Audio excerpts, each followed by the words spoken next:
अच्छा देखो, रिकॉर्डिंग का मैसेज गया और स्क्रीन शेयर है।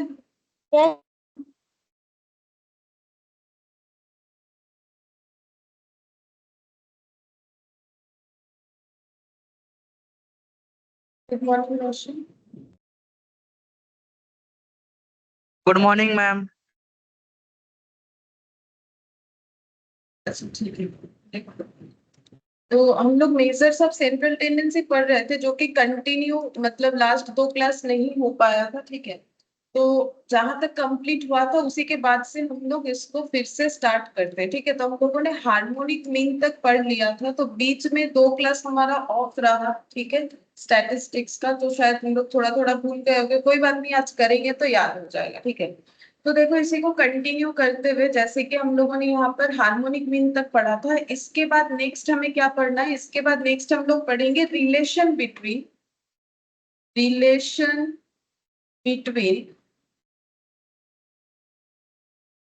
Am, GM and HM. ठीक है, ये पढ़ेंगे हम लोग, relation between am, HM and GM, ये पढ़ना है हम लोग को। एएम, जीएम और एचएम के बीच का रिलेशन क्या है, तो ये दो चीजों पे डिपेंड करता है। ठीक है, यहाँ पे लिखते हैं set of observations, set of observations. ठीक है, मतलब जो ऑब्जर्वेशन यानी जो डेटा है जो हमें गिवन है, उसी को तो हम लोग बोलते हैं सेट ऑफ ऑब्जर्वेशन। अगर वो सेम है या फिर कांस्टेंट है, सेम है या फिर कांस्टेंट है, तो क्या होता है? अगर डिस्टिंक्ट है तो क्या होता है? ठीक है, तो दोनों के ऊपर बेस करके अलग अलग हम लोग का आंसर आता है। तो अगर कांस्टेंट है, हम समझा देंगे। अगर कांस्टेंट है, अभी लिखो, हम समझाते हैं एग्जाम्पल से। AM equal GM equal HM होता है। ठीक है, लेकिन अगर डिस्टिंक्ट है तो AM greater than GM greater than HM होगा। ठीक है, और कंबाइनली हम लोग क्या बोल सकते हैं? ये रिलेशन को, ये दोनों रिलेशन को अगर हम लोग कंबाइन करते, ठीक है, कंबाइनली क्या बोलेंगे? कंबाइनली क्या बोलेंगे? ये रिलेशन और ये रिलेशन को अगर कंबाइन करते हैं तो कंबाइनली हम लोग बोल सकते हैं ए एम ग्रेटर इक्वल, इससे ग्रेटर लिया, इससे इक्वल लिया, तब इक्वल को ऐसे लिखेंगे GM greater equal HM. ठीक है, ये बनेगा। अच्छा, ये तो गया रूल्स मैंने बताया, लेकिन इसको याद कैसे रखोगे उसके लिए हम एक एग्जाम्पल देते हैं, समझ में आएगा। ठीक है, जैसे कि हम लोग एक एग्जाम्पल लेते हैं। मैंने सेट ऑफ ऑब्जर्वेशन लिया 10 10 10। ठीक है, मैंने क्या लिया? एक सेट ऑफ ऑब्जर्वेशन लिया जिसका वैल्यू मैंने रखा है 10 10 10। ठीक है, अब इससे हम एम निकालेंगे, जीएम निकालेंगे, एचएम निकालेंगे, सभी मेरा इक्वल होगा। क्यों? क्योंकि मुझे बोला गया है अगर सेट ऑफ ऑब्जर्वेशन सेम है या फिर कांस्टेंट है तो एम, जीएम, एचएम सभी का वैल्यू एक ही जैसा होगा। ठीक है, चलो ट्राई करते हैं। एम कैसे निकालोगे? एम का मतलब एरिथमेटिक मीन 10 + 10 + 10 डिवाइडेड बाई 3। ठीक है, तो इसमें कितना आंसर आएगा? 30/3, ये हो गया 10। ठीक है, ये एम का आंसर हो गया। चलो जीएम निकालो। जीएम का रूल्स क्या होता है? जीएम का रूल्स होता है मल्टीप्लीकेशन, तो 10 × 10 × 10। ठीक है, टू दी पावर 1/3, क्योंकि 3 डेटा है, 1/n होता है तो 1/3, तो इसको हम लोग बोलेंगे 10 to the power 3 whole to the power 1/3। 3 power, देखो पावर इन अंदर भी है, मतलब ब्रैकेट के अंदर, ब्रैकेट के बाहर भी है, तो पावर हो जाता है मल्टीप्लाई। ठीक है, मल्टीप्लाई होने के बाद कैंसिल आउट होके 10 आ गया। ठीक है, ये जीएम हो गया। अब हम लोग एचएम भी निकालते हैं। देखो ये भी 10 आया, ये भी 10 आया, एचएम भी 10 आना चाहिए। एचएम कैसे कैलकुलेट होता है? लास्ट क्लास जो हुआ था उसी में मैंने सिखाया था। एचएम का मतलब क्या था? हम लोग को क्या करना है एचएम में? सबसे पहले स्टेप 1 में सारे डेटा को रेसिप्रोकल करना है, फिर उसका एम निकालना है, फिर एम का रेसिप्रोकल करना है। ठीक है, तो सारे डेटा का हमें रेसिप्रोकल करना होता है। तो यहाँ पर देखो, पहले सभी डेटा का अगर रेसिप्रोकल करेंगे, हम शॉर्ट में दिखाते हैं। ये देखो 1/10 1/10 1/10, फिर इसका अगर एरिथमेटिक मीन करेंगे तो 1/10 1/10 1/10 डिवाइडेड बाई 3, फिर इसका रेसिप्रोकल करेंगे, मतलब ऊपर 3 आएगा, नीचे 1/10 1/10 और 1/10 आएगा। ये हम डायरेक्टली लिख रहे हैं, वो तो डेफिनेशन के साथ समझाने के लिए मैंने उस तरीके से बताया था, लेकिन एग्जाम में तुम लोग इस तरीके से करोगे डायरेक्टली। ठीक है, अब इसको सॉल्व करके देखते हैं कितना होगा। यहाँ 3 आ जाएगा, यहाँ एलसीएम में 10, और 1 + 1 + 1, ठीक है, ये 3 आ जाएगा, ठीक है, 1 + 1 + 1 3 आ गया, 3/10 यानी 3 × 10/3। देखो आंसर हम लोग का 10 आ गया। तो एक चीज देखो, एम भी निकला 10, जीएम भी निकला 10, एचएम भी निकला 10। ये कब पॉसिबल है? अगर मेरा given set of observation same है, जिसमें कोई वेरिएशंस नहीं है, 10 10 10 है। क्या 10 ही होना पड़ेगा? नहीं, कुछ भी हो सकता है, लेकिन सेम होना चाहिए। लाइक 5 5 5, 4 4 4। क्या 3 बार ही होना चाहिए? नहीं, ऐसा बात नहीं है। 3 बार क्यों, 100 बार हो, उससे कोई फर्क नहीं पड़ता है। लेकिन मैंने एग्जाम्पल ऐसा लिया है ताकि हम जल्दी से कैलकुलेट करके बता सके। अगर हम यहाँ पर 10 डेटा लेंगे तो मुझे तो टाइम लगेगा ना। तो अगर 10 डेटा भी लोगे तो भी तुम लोग का सेम वही आंसर आएगा। 10 बार ऊपर 10 नीचे 5 हो जाएगा तो भी तुम लोग का वही 10 ही आंसर आएगा, 50/5। ठीक है, इसमें भी हो जाएगा 10⁵ होल टू द पावर 1/5, तो भी 10 ही आंसर आएगा।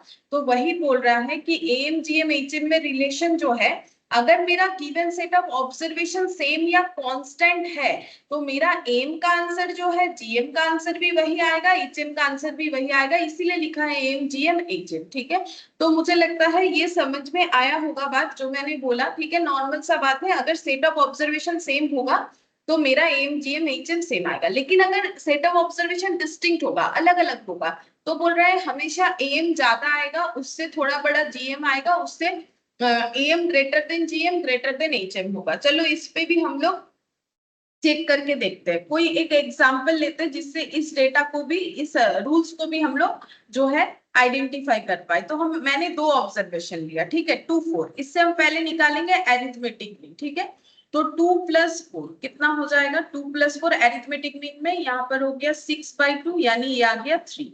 अब जीएम निकालेंगे। जीएम कैसे निकलेगा? 2 × 4 whole to the power 1/2। GM का मतलब होता है प्रोडक्ट यानी मल्टीप्लीकेशन करना। अब ये हो गया 8 टू द पावर 1/2। 8 का मतलब होता है यहाँ पर, नहीं तो देखो हम लोग इसको कैलकुलेटर पे निकाल लेते हैं। ठीक है, 8 टू द पावर 1/2 का मतलब क्या? √8। ठीक है, इसका मतलब होता है ना √8, मैंने बताया। ठीक है, तो 8 का देखो रूट हो गया 2.82। ठीक है, 2.82, तो हम लोग यहाँ पर लिख लें 2.82 एप्रॉक्स। ठीक है, एप्रॉक्स।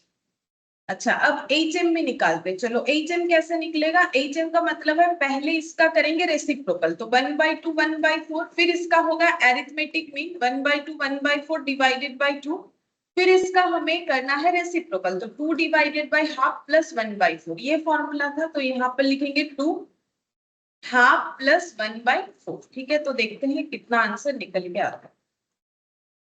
यहाँ 2 हो जाएगा, यहाँ एलसीएम में 2 और 4 में 4 होगा, तो यहाँ पर हो गया 2 + 5, तो 2 डिवाइडेड बाय 3/4, मतलब 2 × 4/3। ठीक है, तो 8/3 देखते हैं कितना आंसर आता है। 8/3 आ गया 2.666, मतलब हम लोग बोल सकते हैं 2.66। यहाँ ऊपर ऐसे बार का साइन लगाने का मतलब है 6 जो है कंटिन्यूअस फॉर्म में चलेगा। तो देखो सबसे बड़ा डेटा एम का आया 3। ठीक है, जीएम उससे कम आया। अब तुम लोग बोलोगे इसको तो राउंड करने में 3 आ जाएगा। हाँ, ऑब्वियसली राउंड करने से 3 आएगा, लेकिन अगर मुझे कंपेयर करना है तो उस हिसाब से अगर देखें तो ये तो राउंड करके 3 आएगा, एग्जैक्ट तो 3 नहीं है। तो हम लोग इससे बोल ही सकते हैं कि एम मेरा सबसे ज्यादा है। ठीक है, मेरा एम का वैल्यू कितना है?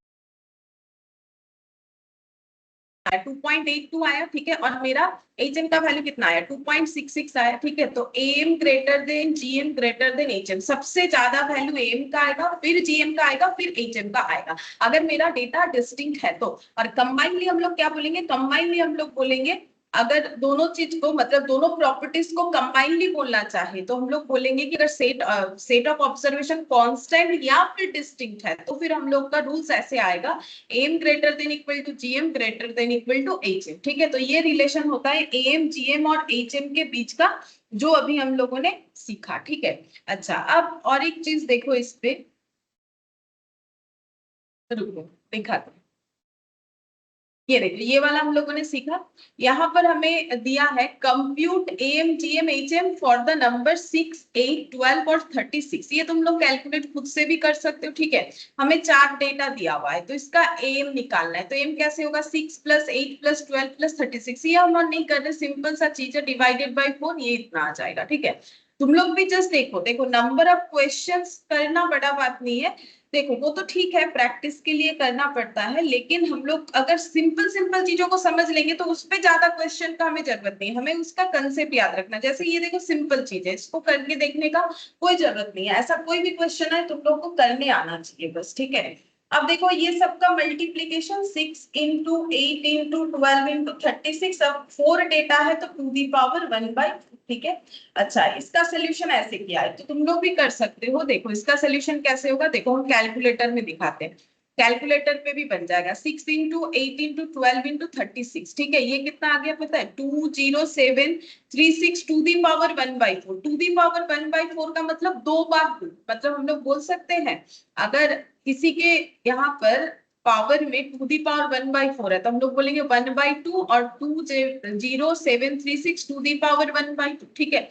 जैसे मान लो 4 2 ^ 4 है तो हम लोग ऐसे बोल सकते हैं 4 स्क्वायर इंटू 4 स्क्वायर है, क्योंकि बेस अगर इक्वल होता है तो पावर ऐड हो जाता है, ठीक है। बेस अगर इक्वल होता है तो पावर ऐड हो जाता है। तो इसका अगर 2 बार तुम लोग कैलकुलेटर पे रूट करोगे तो तुम लोग का आंसर मिल जाएगा। तो इसका 1 बार रूट 2 बार रूट, कितना आ गया 12। ये देखो आंसर 12 है, ठीक है। कितने आसानी से आ जाएगा। अगर यहाँ पर 4 हुआ तो हमेशा कैलकुलेटर का यूज करना चाहिए। और इसका देखो HM कैसे निकालोगे, ये सबका रेसिप्रोकल, ठीक है, और ऊपर 4 आ जाएगा तो ये कैलकुलेट करने से इतना आएगा। इसको कैसे कैलकुलेट करोगे, इसको भी सिंपल तुम लोग कैलकुलेटर पे कैलकुलेट कर सकते हो। कैसे होगा वो भी हम बता देते हैं। 1 / 6, ये जितना भी आया देखो 0.166, ये इतना आ रहा है। इसको भी तुम लोग ना मेमोरी प्लस करके पूरा कैलकुलेटर में ही कर सकते हो। रुको हम दिखाते हैं, पूरा कैलकुलेटर में ही ये क्वेश्चन सॉल्व हो जाएगा। ये जितना भी आया, ठीक है, ये जितना भी आया है ना, पहले मेमोरी से कुछ भी है हटाओ, इसको कर लिया मेमोरी प्लस, ठीक है। फिर है 1 / 8, 1 / 8, ये जितना भी आया इसको कर लो मेमोरी प्लस, ठीक है। इसको कर लो मेमोरी प्लस। फिर यहाँ पर 1 / 12 जितना भी आया इसको भी कर लो मेमोरी प्लस, ठीक है। फिर 1 / 36, ये जितना भी आया इसको कर लो मेमोरी प्लस, ठीक है। अब यहाँ पर हो जाएगा मेमोरी रिकॉल। मेमोरी रिकॉल में इतना आया, ठीक है। अब हमें क्या करना है 4, इसको भी कर लो मेमोरी प्लस। ये जितना आया ना ये प्लस करके इसको भी कर लो मेमोरी प्लस, ठीक है। अब हमें क्या करना है 4 / मेमोरी रिकॉल, 4 / मेमोरी रिकॉल। तो देखते हैं कितना आया 3.7 अलग आ गया। अच्छा यहाँ मेरा 1 आ गया था, 1 तो नहीं होना चाहिए था, कुछ और आया था। तो एक बार देखते हैं मेमोरी रिकॉल में 1, हिस्ट्री में जाके देखते हैं। देखो यहाँ मिल जाएगा मुझे, ये सब डेटा एक एक करके आया, मैंने ऐड किया 3.7, ये इतना आना चाहिए था, ठीक है। रुको एक बार चेक करते हैं, शायद मेरा कुछ गलत कैलकुलेशन हो गया है।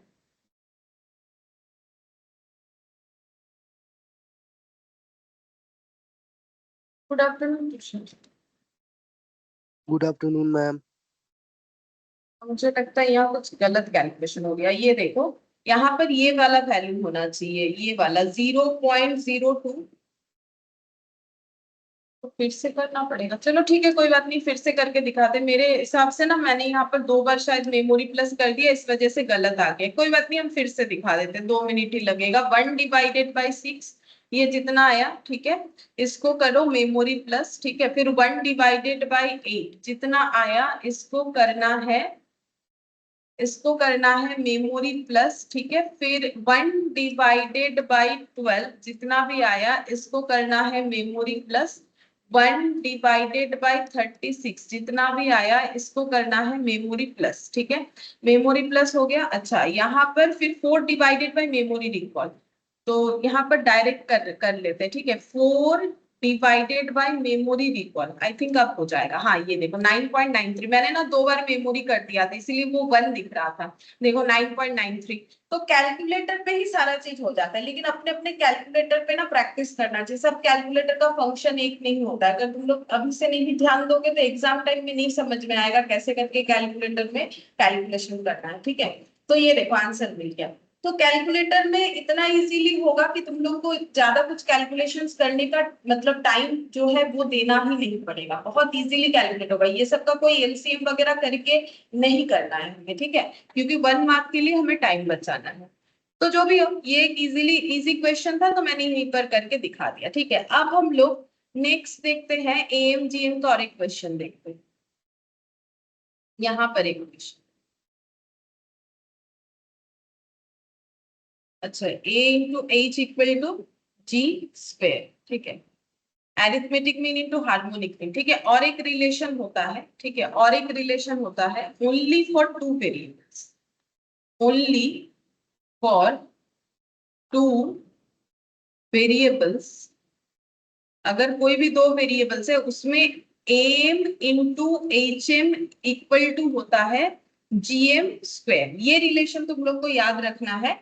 अगर सिर्फ और सिर्फ दो वेरिएबल्स है हमारे पास तो उसमें रिलेशन ये बनता है एम इंटू एच एम, ये ना एच लिखा है मैंने, ठीक है, M into H M equal to GM square होता है। ठीक है, देखो जैसे यहाँ पर दिया है कि दो नंबर है A और B, हमें प्रूव करना है A into H equal to G square. तो A मतलब एरिथमेटिक मीन, H मतलब हार्मोनिक मीन और जी स्क्वायर का मतलब हो जाता है जियोमेट्रिक मीन का स्क्वायर। ठीक है, तो कैसे कैलकुलेट होगा देखो, 14.1.19। ठीक है, इसका दिखा। तो देखो अगर मेरे पास दो नंबर है, क्या है A और B, ठीक है, यहाँ पर मुझे बता दिया है दो नंबर्स है A और B, तो उसका एम कैसे निकलेगा A plus B by two, बस इतना ही निकलेगा। और तुम लोग इसको कैलकुलेट नहीं कर सकते, ये तो कोई डिजिट नहीं है कि हम लोग कैलकुलेट कर लें। एच एम कैसे निकलेगा, एच एम निकल जाएगा इसका रेसिप्रोकल ए बी का, 1/a और 1/b और ऊपर आ जाएगा 2। तुम लोग इसका स्टेप वाइज करके देखो, स्टेप वाइज में क्या होता है, पहले इसका रेसिप्रोकल किया जाता है फिर उसका एरिथमेटिक मीन किया जाता है। ठीक है, एरिथमेटिक मीन कैसे होता है, ऐसे 1/a plus 1/b divided by 2, फिर उसका रेसिप्रोकल होता है जो कि है ये। ठीक है, तो हम डायरेक्टली कर रहे हैं, मुझे याद है, तुम लोग को भी याद हो जाएगा प्रैक्टिस करने से। अब यहाँ पर आ गया 2ab b प्लस a, तो 2 into A B divided by b plus a।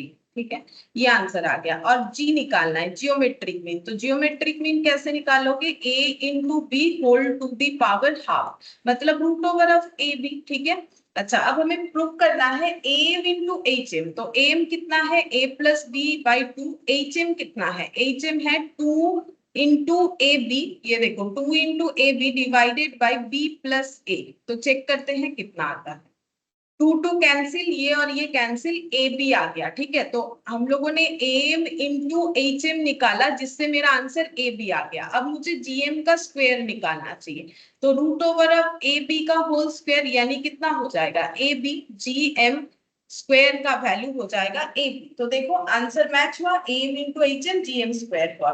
तो यहाँ पर जो क्वेश्चन था उससे भी हो गया, या फिर अगर हम इसको एग्जाम्पल की तरह भी मानते कि हम दो वेरिएबल ए बी ले लेते हैं, इस क्वेश्चन को छोड़ो, अगर हम लोग दो वेरिएबल ए बी ले लेते हैं तो भी हम लोग का ये प्रॉपर्टी प्रूव हो जाएगा कि एम और एच एम का मल्टीप्लीकेशन करने से जी एम का स्क्वायर होता है। ठीक है, एम इंटू एच एम करने से जीएम का स्क्वायर होता है। ठीक है, तो ये हम लोग का दो प्रॉपर्टी देखो हम लोगों ने सीखा। एक तो हमें ये सीखना पड़ेगा कि याद रखना है सेट ऑफ ऑब्जर्वेशन सेम या कांस्टेंट हुआ तो एम जीएम एचएम का आंसर बराबर होता है सभी का, अगर डिस्टिंक्ट हुआ तो AM greater than GM greater than HM होता है। ठीक है, और अगर हम लोग का जो है दो वेरिएबल्स हुआ, सिर्फ ये दो वेरिएबल्स के लिए एप्लीकेबल है, ये वाला जो है ना ओनली टू वेरिएबल्स के लिए एप्लीकेबल है, दो से ज्यादा होने से नहीं होता है, तब एम और एचएम का मल्टीप्लीकेशन इक्वल टू जीएम का स्क्वायर होता है। ठीक है, तो देखो दो प्रॉपर्टी हम लोगों ने सीखा, चलो अब आगे और एक प्रॉपर्टी देखते हैं। अब हम लोग सीखेंगे वेटेड एवरेज। वेटेड एवरेज क्या होता है,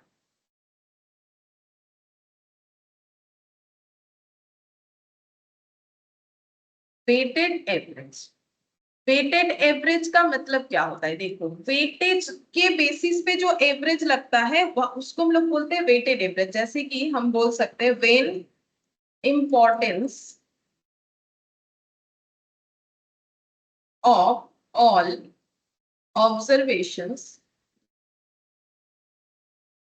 इज नॉट सेम। ठीक है, जब सारे ऑब्जर्वेशन का इंपॉर्टेंस सेम नहीं होता है। ठीक है, मतलब इसका मतलब क्या होता है, इसका मतलब देखो सिंपल, जैसे मान लो कि अगर हम तुम लोग का अभी कोई टेस्ट लेते हैं, क्लास टेस्ट, ठीक है, तो ऑब्वियसली उसका इंपॉर्टेंस तुम लोग का फाइनल एग्जाम की तरह थोड़ी ना होगा। जब तुम लोग फाइनल एग्जाम देने के लिए जाओगे उसका जैसे देखो, अभी ये प्रोफेशनल कोर्स का छोड़ो, तुम लोग जब स्कूल में पढ़ते थे, ठीक है, स्पेशली स्कूल का ही बात बोलेंगे, कॉलेज में भी इंटरनल वगैरह होता है, कॉलेज में भी इंटरनल होता है, ठीक है, तो स्कूल या कॉलेज में जो इंटरनल होता है वो ज्यादा इंपॉर्टेंट है या फिर final exam? Obviously final exam.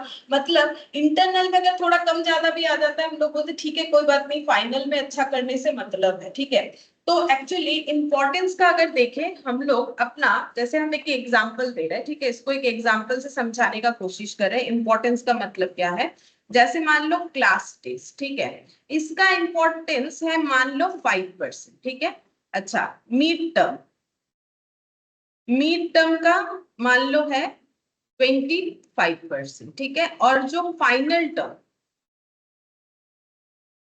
ठीक है, उसका मान लो इंपॉर्टेंस है 70%, ठीक है। तो टोटल कितना हो गया 100%। मतलब जो 100% इंपॉर्टेंस है मार्क्स का डिस्ट्रीब्यूशन, ठीक है, मार्क्स डिस्ट्रीब्यूशन। जैसे मान लो तुम लोग को ऐसे बोला गया कि तुम लोग का जो मार्कशीट रेडी होगा उसमें क्लास टेस्ट से 5% नंबर लिए जाएंगे, एड ऑन करने के लिए मिड टर्म से 25, फाइनल टर्म से 70%, ऐसे करके तुम लोग का जो है फुल एंड फाइनल मार्कशीट बनेगा, ठीक है। तो तुम लोग का क्लास टेस्ट तुम लोग के लिए 5% वेटेज रखता है, मिड टर्म 25% रखता है, और फाइनल टर्म जो है वो 70% वेटेज रखता है, ठीक है। तो इसके हिसाब से तुम लोग को एवरेज जो है करना चाहिए, ठीक है। तो ये हो गया वेटेज के हिसाब से हमें एवरेज करने का बात किया जा रहा है, ठीक है, कि हम लोग जो है कौन सी चीज का क्या वेटेज है उसके हिसाब से हम लोग जो है यहाँ पर मतलब कैलकुलेशन करेंगे, ठीक है। चलो और एक एग्जांपल देते हैं, उससे भी समझाते हैं। जैसे मान लो कि दो स्टूडेंट है ए बी, ठीक है, तो उनका हम लोग क्या करना चाहते हैं, वैल्यूएशन करना चाहते हैं, ठीक है। तो उनका मान लो अटेंडेंस है 10/8, इसका है 10/10, ठीक है। और इसका मान लो अटेंडेंस हो गया, और क्या ले सकते हैं, और मान लो रेस्पॉन्स, ठीक है, रेस्पॉन्स मतलब क्लास में कैसा रेस्पॉन्स होता है वो मान लिया मैंने, इनका 6/10 है और इनका 8/10 है, ठीक है। और इनका मान लेते हैं कि यहाँ पर स्किल,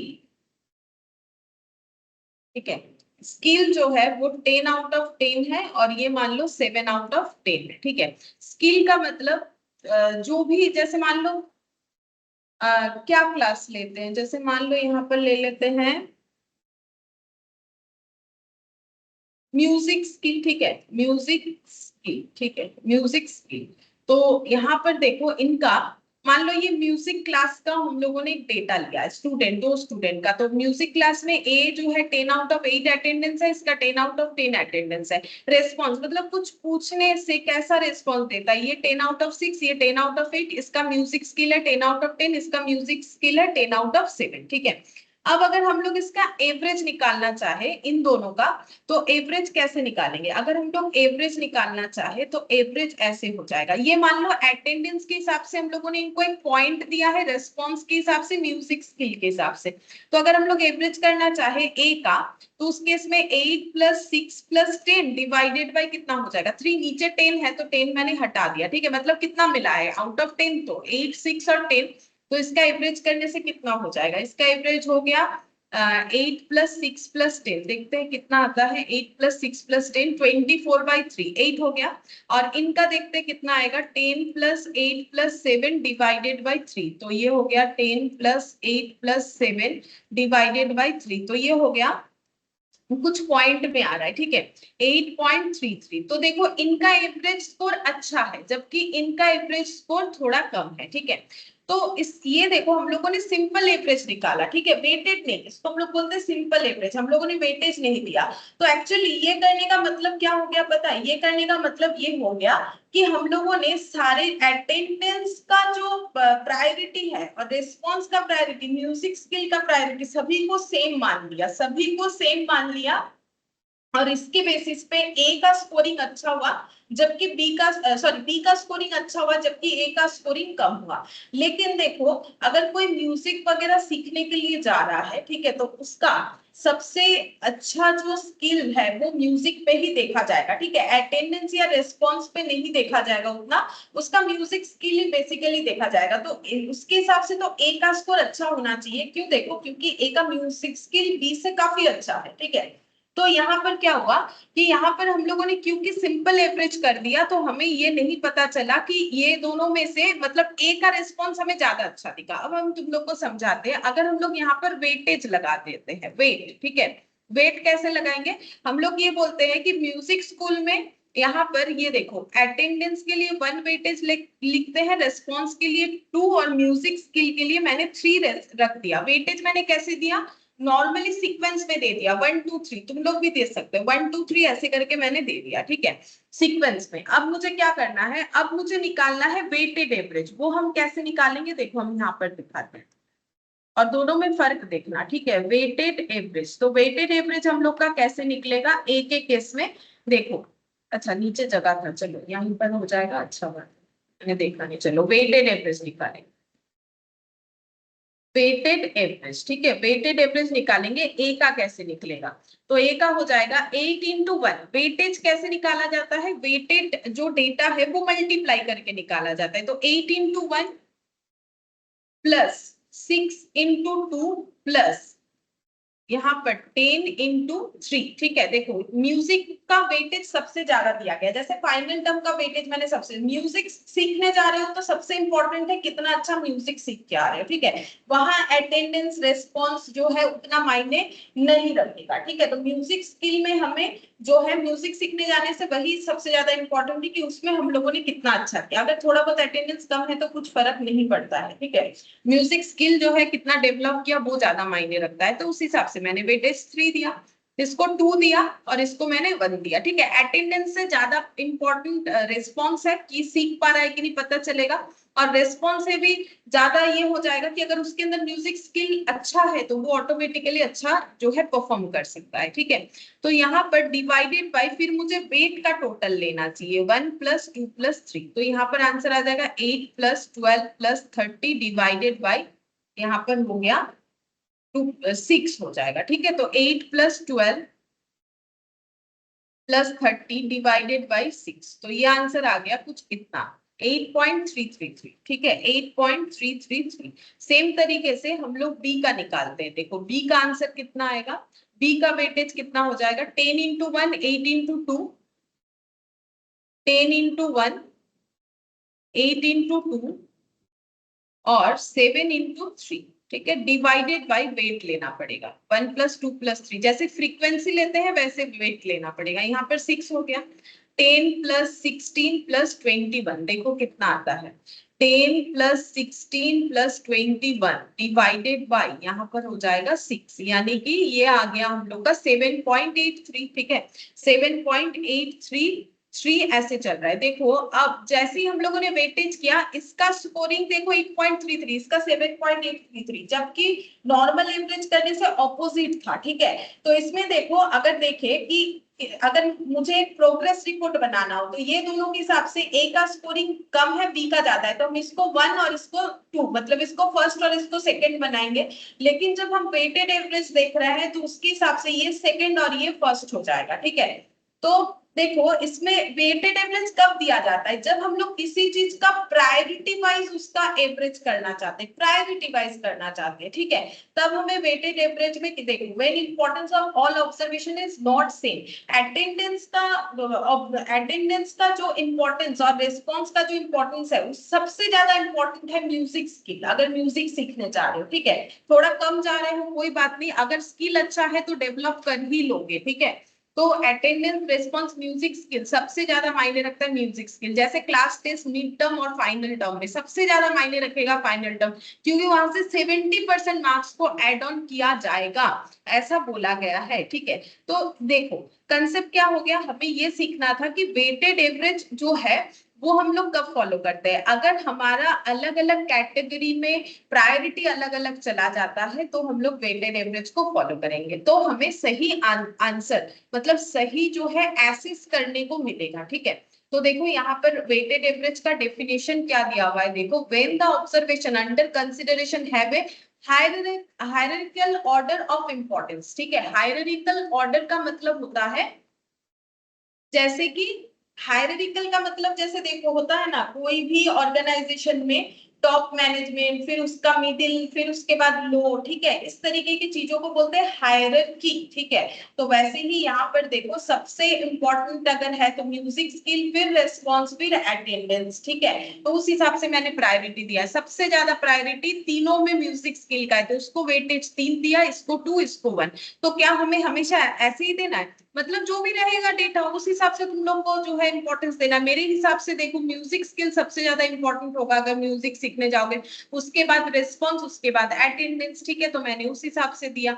तो वही चीज बोल रहा है कि अगर हमारा प्रायोरिटी का कुछ ऑर्डर होता है तो हमें हमेशा जो है वेटेड एवरेज पे एवरेज करना चाहिए। देखो we take recourse to computing weighted average which could be either weighted arithmetic mean or weighted geometric mean or weighted harmonic mean। तो ऐसा नहीं है कि हम लोग सिर्फ weighted arithmetic mean ही निकालेंगे, हम लोग weighted harmonic और weighted जो है जियोमेट्रिक मीन सारा चीज ही निकाल सकते हैं। ठीक है, तो चलो उसका फॉर्मूला लिखवा देते हैं फिर यहाँ पर, ये हटाते। ठीक है, देखो यहाँ पर हम लोग का मीन ऐसे फॉर्मूला लिख लो, मीन, और यहाँ पर लिखो फॉर्मूला।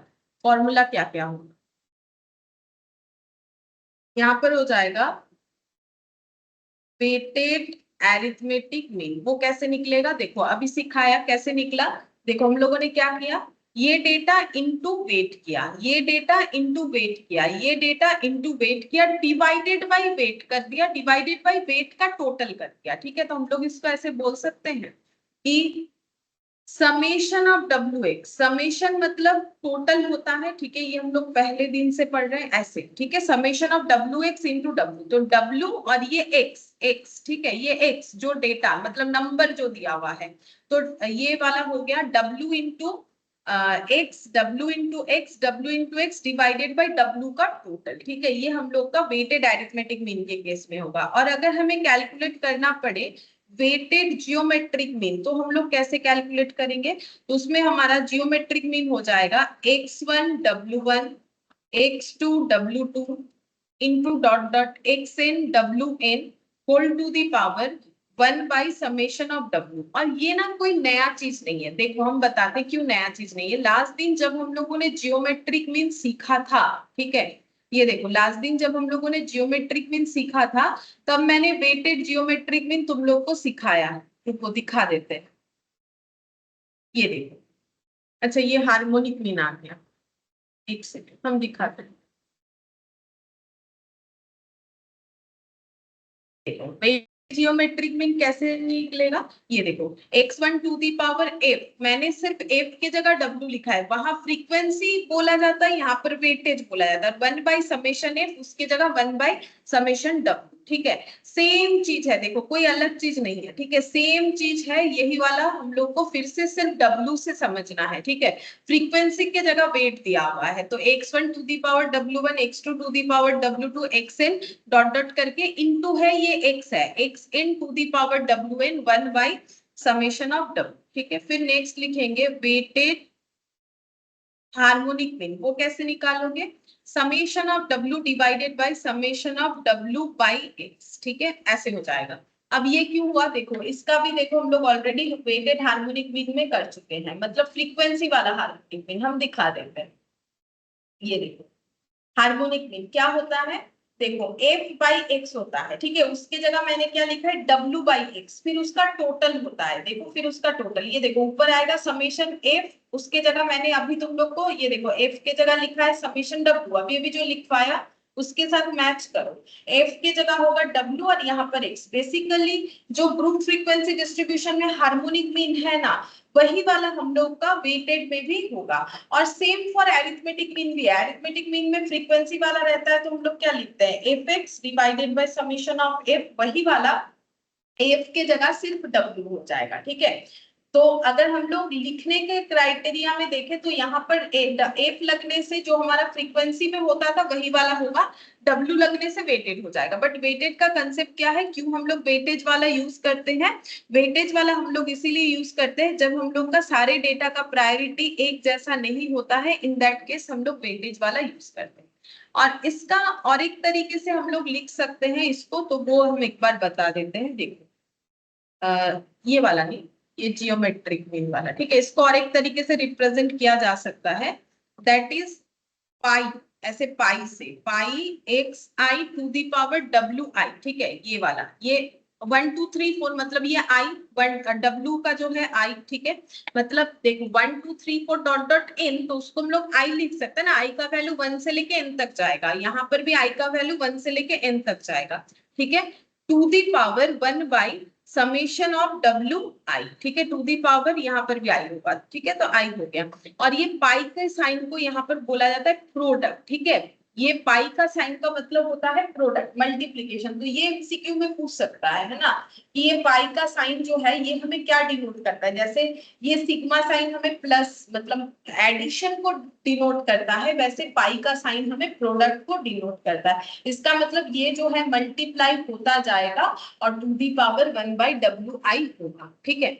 तो देखो फॉर्मूला यहाँ पर नाम का ही वेटेज है, अगर फॉर्मूला का सिमिलरिटीज देखो तो हम लोग का फ्रीक्वेंसी के साथ बिल्कुल मिलता है ये फॉर्मूला, नया कुछ भी नहीं है, ठीक है। लेकिन वेटेड एवरेज का अपना जो कंसेप्ट है, जिस कंसेप्ट में वेटेड एवरेज मेथड जो है चलता है, वो ये है कि हमें प्रायोरिटी वाइज जो है कैलकुलेशंस पे ध्यान देना होता है, ठीक है। तो प्रायोरिटी जिसका ज्यादा होगा उसका वेटेज उतना ज्यादा होगा, ठीक है। अच्छा, अब नेक्स्ट देखो, नेक्स्ट हम लोग क्या पढ़ेंगे। तो हम लोग का लगभग ये चीज जो है कंप्लीट होने को आ गया है, मेजर्स ऑफ जो हम लोग सेंट्रल टेंडेंसी पढ़ रहे हैं। अब हमें क्या पढ़ना है, देखो ये क्वेश्चन सब एमसीक्यू के लिए इंपॉर्टेंट नहीं है, ये सब नहीं करना है। जितना हम करवाएंगे ना उतना ही काफी है, उससे एक भी ज्यादा करने का जरूरत नहीं है। जब तुम लोग अपना अपना मॉक टेस्ट दोगे तब तुम लोग खुद समझ जाओगे कि मतलब हो रहा है कि नहीं हो रहा है, ठीक है। 100% होगा, जितना हम बोल रहे हैं उतना करने से ही काफी है, उससे ज्यादा करने का एग्जाम के लिए जरूर, बाकी तुम लोग अपने नॉलेज के लिए कर सकते हो, उससे मुझे कोई प्रॉब्लम नहीं है, ठीक है। लेकिन इतना काफी होगा। अच्छा, अब हम लोग देखो, हम लोगों ने एम जीएम एचएम सारा चीज पढ़ लिया। अब हम लोग क्या है इसका प्रॉपर्टीज को पढ़ेंगे, ठीक है। तो हम यहाँ पर लिख के दिखा रहे हैं प्रॉपर्टीज, ठीक है, लिखवा देते हैं तो तुम लोग के पास रह जाएगा, ठीक है। क्योंकि जो भी है इतना सारा डेटा में ढूंढना मुश्किल होता है, इसीलिए हम लिखवाना प्रेफर करते हैं। तो यहाँ पर लिखेंगे पैरामीटर, ठीक है, पैरामीटर। और यहाँ पर लिखेंगे eligible measures of central tendency. Measures of central tendency में कौन सा एलिजिबल है इस पैरामीटर को सेटिस्फाई करने में। तो पहला पैरामीटर है बेस्ड ऑन ऑल ऑब्जर्वेशंस। इसमें तुम लोग लिखो, हम समझा देते क्यों, एएम जीएम और एचएम, ठीक है। बोल रहा है कि कौन सा ऐसा मेजर्स ऑफ सेंट्रल टेंडेंसी है। तुम लोगों ने कितना सारा मेजर्स ऑफ सेंट्रल टेंडेंसी पढ़ा, देखो हम लोगों ने जब स्टार्ट किया था तभी मैंने बोला था हमें कितना सारा मेजर्स ऑफ, इसलिए मैंने आज पूरा स्टार्टिंग से पीडीएफ ओपन रखा है। देखो हमें एम पढ़ना है, median, mode, geometric mean, harmonic mean, ठीक है। तो ये सारा चीज हम लोगों ने कंप्लीट कर लिया है, जो कि हमारा सारा मेजर्स ऑफ सेंट्रल टेंडेंसी होता है, ठीक है। Total 1 2 3 4 5 measures of central tendency हम लोग पढ़ते हैं। बोल रहा है कि ऑल ऑब्जर्वेशन पे बेस्ड कौन है, बोल रहा है ऑल ऑब्जर्वेशन पे बेस्ड है। देखो ऑल ऑब्जर्वेशन पे बेस्ड है, अरिथमेटिक मीन बेस्ड है, जियोमेट्रिक मीन है, हार्मोनिक, मीडियन और मोड नहीं है, ठीक है। तो हम समझाते हैं कि मीडियन और मोड क्यों नहीं है, ठीक है। तो उसको समझाने के लिए अच्छा देखो यहाँ पर ना हमें लगभग काफी सारा पैरामीटर्स लिखना, पहले लिखवा देते हैं, ठीक है, नहीं तो नहीं समझ में आएगा तुम लोग को कितना जगह रखना है, फिर हम समझाते हैं, एक एक चीज को समझा देंगे। चलो फटाफट पहले लिख लेते हैं। इसके बाद का पैरामीटर लिखो रिजिडली डिफाइन,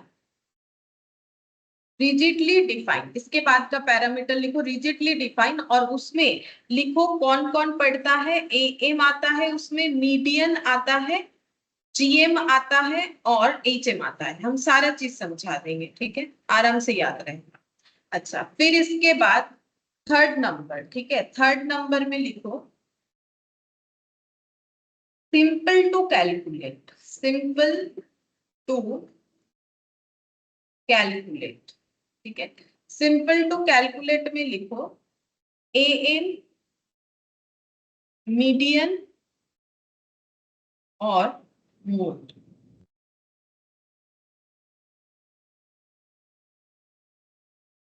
फोर्थ नंबर में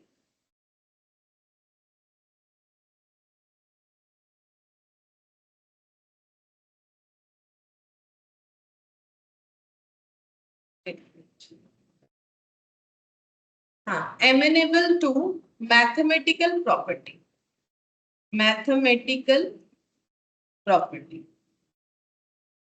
ठीक है। उसके अंडर क्या क्या आता है, उसके अंडर लिखो एएम, जीएम, एचएम, ठीक है। फोर्थ नंबर हो गया। चलो अब फिफ्थ नंबर,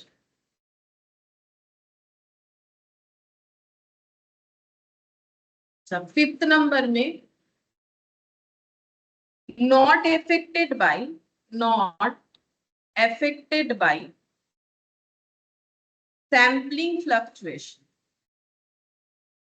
sampling fluctuation,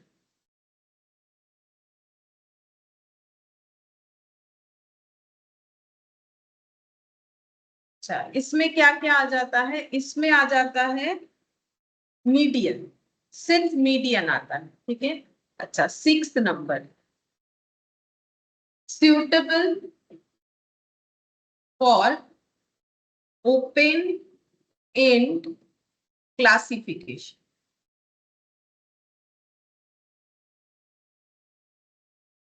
इसमें आएगा मीडियन।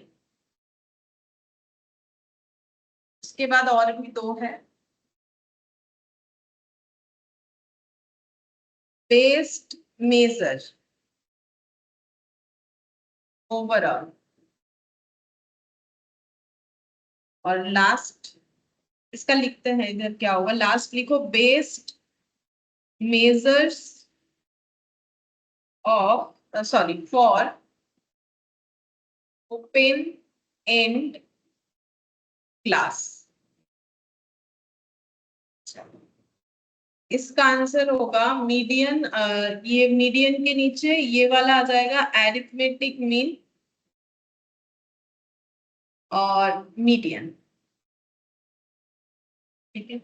अच्छा, अब हम समझाते हैं, एक एक पॉइंट को समझाते हैं। सबसे पहले बोला है कि ऑल ऑब्जर्वेशन पे बेस्ड कौन कौन सा हमारा एरिथमेटिक मीन है, एएम, जीएम, एचएम है, ठीक है। तो इसका मतलब कौन नहीं है, ठीक है। देखो जैसे कि हम एक एग्जांपल लेते हैं पहले वाले पॉइंट को समझाने के लिए, पॉइंट वन को समझाने के लिए हम एक एग्जांपल ले रहे हैं, ठीक है। जैसे कि 2 ले लिया, 4 ले लिया, यहाँ पर मैंने 6 ले लिया, ठीक है। अब इसका अगर तुम एरिथमेटिक निकालोगे तो तीनों डेटा को ही लोगे, डिवाइडेड बाई 3 करके जितना आएगा यहाँ पर आ जाएगा 12/3, 4 आ जाएगा। अगर तुम लोग इससे एचएम निकालोगे तो तुम लोग क्या करोगे, ऐसे लिखोगे 3, 1/2, 1/4 और 1/6, और जितना भी आंसर आएगा उसको लिखोगे, ठीक है। कितना आंसर आएगा, 1/2, 1/2 हो गया 0.5, इसको देख लेते कितना होगा, 0.5, 1/4, 1/4 हो गया 0.25, ठीक है। 1/4 0.25 और 1/6, 1/6 ये हो गया इतना मेमोरी प्लस, और फिर हो जाएगा 3 divided by memory recall, 3 divided by memory recall, तो कुछ इतना आ रहा है 3.27, ठीक है। आई होप कि सही आया होगा, ठीक है। थोड़ा बहुत इधर उधर आया है तो एक बार तुम लोग देख लेना, ठीक है। अभी जो समझाने के लिए जियोमेट्रिक में 246 टू दी पावर 1/3, ठीक है। तो कितना हो जाएगा 2 into 4 into 6, ये हो गया 48 टू दी पावर 1/3, ठीक है। टू दी पावर 1/3 48 का। अच्छा, अब इसको कैलकुलेट अगर करना है, 48 है तो इसको ऐसे करना, मतलब 2 to the power 4 into 3 हो जाएगा। अच्छा ठीक है, एक बार 40 टू दी पावर 1/3 रहने दो, हम इसका कैलकुलेशन नहीं कर रहे हैं। तो देखो हम ये बताना चाह रहे हैं कि अगर AM HM GM निकाल रहे हैं तो तीनों ऑब्जर्वेशन को ही हम लोग यूज कर रहे हैं, लेकिन हम लोग जब इससे मीडियन निकालेंगे, देखो अगर हम लोग इससे मीडियन निकालते हैं तो हम लोग को क्या देखना पड़ता है कि हम लोग अपने ऑब्जर्वेशन को या तो शॉर्टर टू ग्रेटर या तो ग्रेटर टू शॉर्टर अरेंज करें। देखो हम दिखाते हैं, देखो तुम लोग को याद है कि नहीं, जब हम लोगों ने स्टार्ट किया था तब भी हम लोगों ने इसी तरीके से ही पढ़ा था। देखो मीडियन का दिखाते हैं, जब हम लोगों ने मीडियन स्टार्ट किया था देखो कैसे लिखा था, यहाँ पर दिखाते हैं, इसमें आ जाएगा। चलो इसमें देखते हैं, मीडियन में दिखाते हैं, ये देखो मीडियन में हमें सबसे पहले क्या करना है, सबसे पहले हमें अरेंज करना है ऑब्जर्वेशन को आइदर असेंडिंग और डिसेंडिंग ऑर्डर में, ठीक है। उसके बाद हमें मिडिल वैल्यू को जस्ट ऑब्जर्व करके फाइंड आउट करना है। तो अगर हम इसका मीडियन निकालना चाहे तो मेरा ऑलरेडी जो है 2 4 6 अरेंज ही है, ठीक है। तो ये सबसे पहले अगर मुझे मीडियन निकालना है इसका, तो मेरा 2 4 6 अरेंज है, तो मेरा मीडियन वैल्यू कौन सा आ जाएगा, जो मिडिल में है, यानी कि 4, ठीक है। तो देखो सारे ऑब्जर्वेशन पे बेस्ड नहीं है, सिर्फ हम लोगों ने एक वैल्यू को चूज किया ऑब्जर्व करते हुए, तो ये हम लोग का जो है सारे ऑब्जर्वेशन पे बेस्ड नहीं, मतलब सारे ऑब्जर्वेशन का यूज नहीं होता है जब हम लोग मीडियन निकालते हैं। और दूसरा देखो मोड, अगर हम लोग इसी ऑब्जर्वेशन का मोड निकालेंगे तो मेरा आंसर हो जाएगा 0। क्यों? क्योंकि कोई भी रिपीटेड नंबर नहीं है। मोड का मतलब क्या होता था, मोड का मतलब होता था मोस्ट रिपीटेड नंबर, ठीक है। ये देखो मोड का मतलब, यहाँ पर नहीं, इसको दिखाते हैं, मोड का मतलब था मोस्ट रिपीटेड नंबर। कहाँ मोड स्टार्ट किया था मैंने, चलो दिखा देते हैं एक बार, ये देखो मोड का मतलब था, यहाँ पर ई नहीं लिखा है, चलो देखो मोड का मतलब था हम लोग का मोस्ट रिपीटेड नंबर, ठीक है। मोस्ट रिपीटेड नंबर जो होगा वही हम लोग का मोड होगा। तो यहाँ पर अगर हम लोग मोड भी निकालेंगे आंसर 0 आ गया, ठीक है। तो वही चीज बोल रहा है कि ये, या फिर देखो इसको हम थोड़ा सा चेंज कर देते तो तुम लोग को समझने में आसानी होगा। मैंने 6 और 6 ले लिया, तो इसमें मोड का आंसर मान लो, अगर मैंने ये डेटा ले लिया तो मोड का आंसर क्या आ जाएगा, 6 आ जाएगा, क्योंकि 6 2 बार रिपीट हो रहा है, मोस्ट रिपीटेड नंबर लेना है। तो 2 4 का इसमें कोई प्रायोरिटी नहीं आया, इसमें ना तो 2 6 का कोई इंपैक्ट आया, इसमें ना तो 2 4 का कोई इंपैक्ट आया। इसीलिए बोला गया है कि बेस्ड ऑन ऑल ऑब्जर्वेशन, सारे ऑब्जर्वेशंस को मतलब लेके जो measures of central tendency calculate होता है वो है एरिथमेटिक मीन, जियोमेट्रिक मीन और हार्मोनिक मीन। बाकी जो है सारे ऑब्जर्वेशंस पे बेस्ड नहीं होता है, ठीक है। तो सारे ऑब्जर्वेशन पे बेस्ड होना क्या जरूरी है, बिल्कुल सारे ऑब्जर्वेशन पे बेस्ड। देखो ये जो भी मैंने पैरामीटर्स लिखा है ना, ये जो भी मैंने पैरामीटर्स लिखा है, ये based measures of central tendency का पैरामीटर्स मैंने लिखा है। अगर कोई मतलब कोई भी सेट ऑफ ऑब्जर्वेशंस जो हम लोग को गिवन है, उससे अगर हम लोग कोई भी measures of central tendency calculate कर रहे हैं, वो अगर सारे ऑब्जर्वेशन पे बेस्ड है तो उसको हम लोग जो है बेस्ड क्राइटेरिया मानते हैं। जैसे कि देखो हम दिखाते हैं, यहाँ पर एक लाइन बाय लाइन लिखा हुआ है, तुम लोग चाहो तो इस नोट्स में वो वाला पॉइंट को जस्ट एक बार आइडेंटिफाई कर लेना कि based measures of central tendency का क्राइटेरिया क्या क्या होता है। ये देखो based measures of central tendency का क्राइटेरिया, बेस्ड या आइडियल, ठीक है। तो बोल रहा है प्रॉपरली एंड अनएम्बिगुअसली डिफाइन होना चाहिए, मतलब ये भी हम बताएंगे, मैंने लिखा है, ठीक है, ये भी हम बताएंगे। प्रॉपरली और अनएम्बिगुअसली मतलब पूरा अच्छा तरीके से वो डिफाइन होना चाहिए, जिसमें कोई एम्बिगुअस, उसका नेचर एम्बिगुअस नहीं होना चाहिए, मतलब कोई भी उस पे हमारा जो है, मतलब ऐसा नहीं होना चाहिए कि नहीं समझ में आया, ठीक है। अनएम्बिगुअस होना चाहिए, क्लियर कट होना चाहिए, इजी टू कंप्रीहेंड, किसी को समझाने के लिए इजी होना चाहिए, सिंपल होना चाहिए कैलकुलेशन, ठीक है। बेस्ड ऑन ऑल ऑब्जर्वेशंस होना चाहिए, it should have certain desirable mathematical property और it should be least affected by presence of extreme observation. अगर ये 6 पैरामीटर्स कोई फॉलो करता है तो वो ideal measures of central tendency होगा। अगर वो एम फॉलो करेगा तो एम होगा, अगर वो जीएम फॉलो करेगा तो जीएम होगा, अगर एचएम फॉलो करेगा तो वो हो जाएगा आइडियल, अगर मीडियन फॉलो करेगा तो वो आइडियल हो जाएगा, अगर मोड फॉलो करेगा तो वो आइडियल हो जाएगा, ठीक है। तो ये सब में आइडियल वही होगा जो ये सारे क्राइटेरिया को फुलफिल करेगा। पहला क्राइटेरिया है कि प्रॉपरली जो है प्रॉपरली डिफाइन होना चाहिए, और डिफाइन जब करेंगे उसमें कोई एम्बिगुअसनेस नहीं होना चाहिए, इजी टू कंप्रीहेंड, अगर हम लोग किसी को समझाना चाहे तो इजी टू कंप्रीहेंड होना चाहिए, इंटरप्रेट करने का जो मतलब कंडीशन है वो इजी होना चाहिए, इजी कैलकुलेशन होना चाहिए, बेस्ड ऑन ऑल ऑब्जर्वेशन जो अभी हम पढ़ रहे हैं, ठीक है, जो अभी तुम लोग को पढ़ा रहे हैं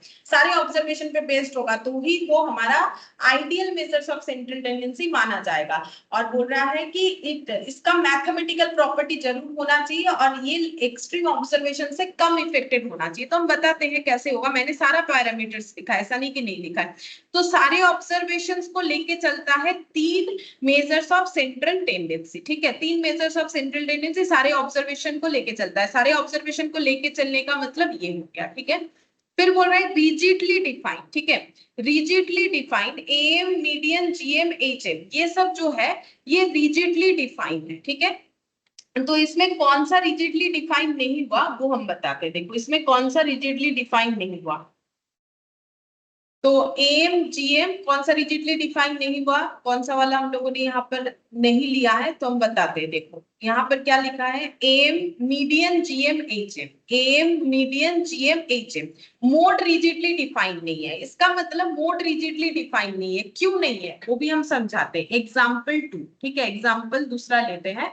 मोड रिजिडली डिफाइंड नहीं है, क्यों नहीं है? अगर तुम लोग को याद आएगा मैंने लिखवाया था मोड का क्या क्या आंसर हो सकता है। मोड का 3 तरीके का आंसर हो सकता है। Mode can be 1, mode can be none, mode can be more than 1, ठीक है। मतलब इसका कोई ठीक नहीं है, इसका आंसर 0 भी आ सकता है, इसका आंसर एक आंसर भी आ सकता है, इसका एक से ज्यादा भी आंसर आ सकता है। इसको हम लोग ये नहीं बोल सकते इसका एक ही आंसर आएगा। जैसे अरिथमेटिक मीन कैलकुलेट करोगे उसका एक ही आंसर आएगा, हार्मोनिक मीन उसका एक ही आंसर आएगा।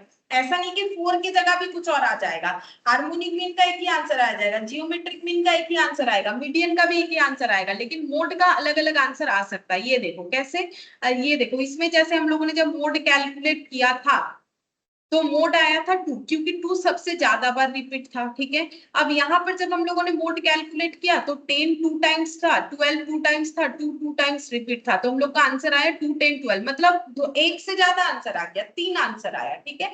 और एक एग्जाम्पल मैंने लिया था जहां पर मोड का आंसर 0 आया था। देखो 2 10 15, इसमें मोड का वैल्यू 0 है क्योंकि कोई भी रिपीटेड नंबर नहीं है, ठीक है। तो इस तरीके का जब चीज होता है कि मुझे पता नहीं भाई मोड का आंसर एक से ज्यादा या फिर कुछ भी ना हो, ऐसा भी आंसर आ सकता है, इसीलिए मोड को हम लोग बोलेंगे कि ये रिजिडली डिफाइंड नहीं है, ठीक है। तो रिजिडली डिफाइन कौन है, एम, मीडियन, जीएम, एचएम, ठीक है। ये एक ही तरीके से डिफाइन करेंगे कि भाई इसका कुछ ना कुछ आंसर आएगा, ऐसा नहीं है कि इसका मतलब एक से ज्यादा 2 3 आंसर आ जाए, ऐसा नहीं होगा एक, इसीलिए इसको बोलते हैं ये रिजिडली डिफाइन है। और ये होना अच्छा है, जो रिजिडली डिफाइन होगा वो ideal measures of central tendency के क्राइटेरिया को लेके चल रहा है, जो सारे ऑब्जर्वेशन पे बेस्ड है वो भी आइडियल बनने के लाइन पे ही है। तो देखो एम ऐसा एक ऑब्जर्वेशन है जो ये प्रॉपर्टीज को भी फॉलो कर रहा है, ये प्रॉपर्टीज को भी फॉलो कर रहा है, जीएमएचएम भी फॉलो कर रहा है, ठीक है। तो जो सबसे ज्यादा प्रॉपर्टीज को फॉलो करेगा वही आइडियल होगा। तो देखना एम जो है वो सबसे ज्यादा प्रॉपर्टीज को फॉलो कर रहा होगा। देखो यहाँ भी एम है, यहाँ भी एम है, यहाँ भी एम है, ठीक है। आगे जाके देखो सब जगह पे एम दिखेगा तुम लोग को, देखो सब जगह पे एम दिखेगा।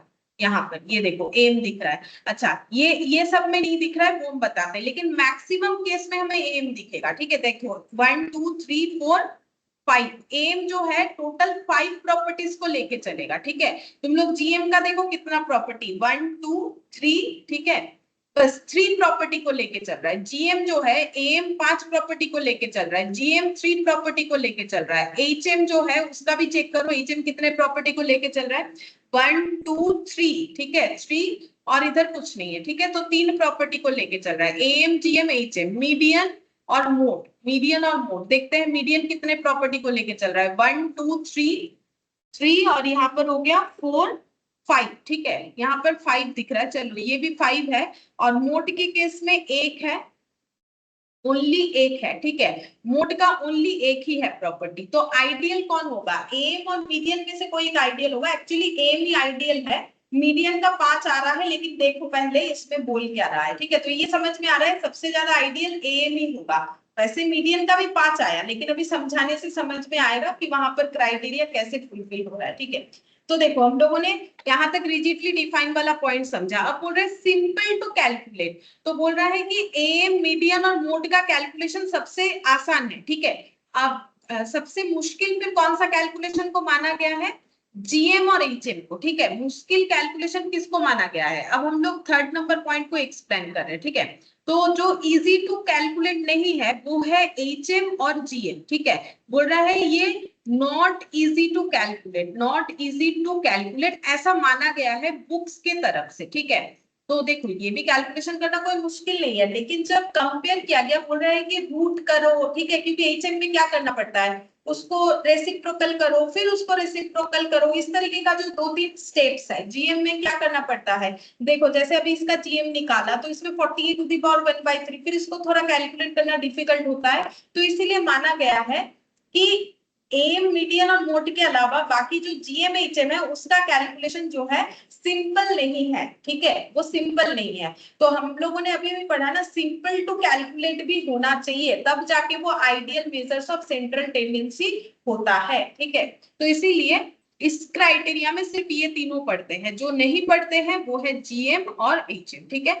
फिर बोल रहा है एमिनेबल टू मैथमेटिकल प्रॉपर्टी, इनमें मैथमेटिकल प्रॉपर्टी जरूर होना चाहिए। ठीक है, तो एम, जीएम, एचएम में ना मैथमेटिकल प्रॉपर्टी है। ठीक है, एम, जीएम, एचएम में मैथमेटिकल प्रॉपर्टी है, तो इसका मतलब किसमें नहीं है? मीडियन और मोड में नहीं है। क्यों नहीं है? देखो मीडियन और मोड में क्यों नहीं है, क्योंकि ये ऑब्जर्वेशन पे बेस्ड करता है। जैसे नेक्स्ट वाला एग्जांपल लेते हैं, जैसे मैंने लिखा 1, 5 और यहाँ पर लिख दिया मान लो 10। ठीक है, अब इसका मीडियन निकालेंगे। ठीक है, और यहाँ पर और एक 5 भी लिख दिया, इसका अगर मीडियन ऐसे एक 7 भी लिख दिया, मीडियन निकालेंगे। तो सबसे पहले मुझे इसे अरेंज करना चाहिए, 1, 5, 5, 7 और 10। ठीक है, फिर इसका हम मीडियन निकाल सकते हैं। मीडियन कैसे होगा? जो मिडिल का वैल्यू है, यानी ये वाला 5 हो जाएगा। ठीक है, तो इसमें देखो हमारा कोई मैथमेटिकल प्रॉपर्टी हम लोगों ने यूज नहीं किया। ठीक है, मैथमेटिकल प्रॉपर्टी यूज नहीं किया कि कैसे कैलकुलेशन करें, क्या फिर ऐसा करना चाहिए, ऐड, डिवाइड, ये सब कुछ नहीं किया।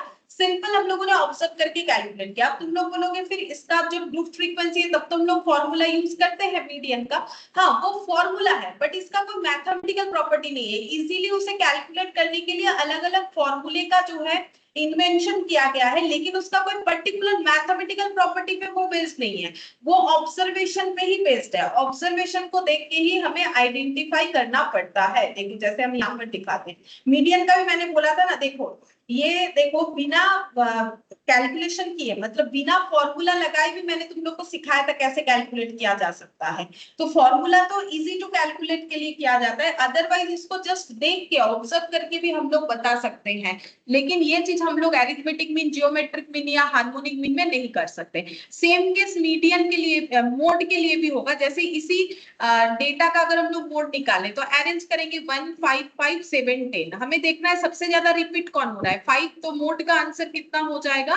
मोड का आंसर हम लोग का 5 हो जाएगा। ठीक है, तो यहाँ पे हम लोग जस्ट देख के ऑब्जर्व करके बता रहे हैं, कोई मैथमेटिकल प्रॉपर्टीज को यूज नहीं कर रहे जैसे हम लोग जीएम, एचएम और एएम में करते हैं। ठीक है, तो मैथमेटिकल प्रॉपर्टी अगर होता है तो ही वो ideal measures of central tendency होता है। ये देखो डिजायरेबल मैथमेटिकल प्रॉपर्टी होना चाहिए, जो कि मोड और मीडियन में नहीं है, क्योंकि उसको हम लोग ऑब्जर्व करके, इसको हम लोग क्या कर सकते हैं, ऑब्जर्व करके भी कैलकुलेट कर सकते हैं। इसीलिए इसमें बोला जाता है कि डिजायरेबल मैथमेटिकल प्रॉपर्टीज मिसिंग है। ठीक है, तो यहाँ पर मैंने क्या लिखा है, फिर मैथमेटिकल प्रॉपर्टी किनका है? AM, GM, HM. मैंने सिर्फ यहाँ पर ऐसे लिखवाया ताकि तुम लोग इजीली याद कर पाओ। मैंने ये लिखवाया कौन कौन एलिजिबल है, और नॉट एलिजिबल भी तुम लोग अगर लिखना चाहते हो तो साथ ही साथ इधर एक कॉलम बना के लिख सकते हो। ठीक है, अगर तुम लोग चाहते हो कि नॉट एलिजिबल भी लिख लेंगे तो ऐसे लिख लो, नॉट एलिजिबल कौन होगा।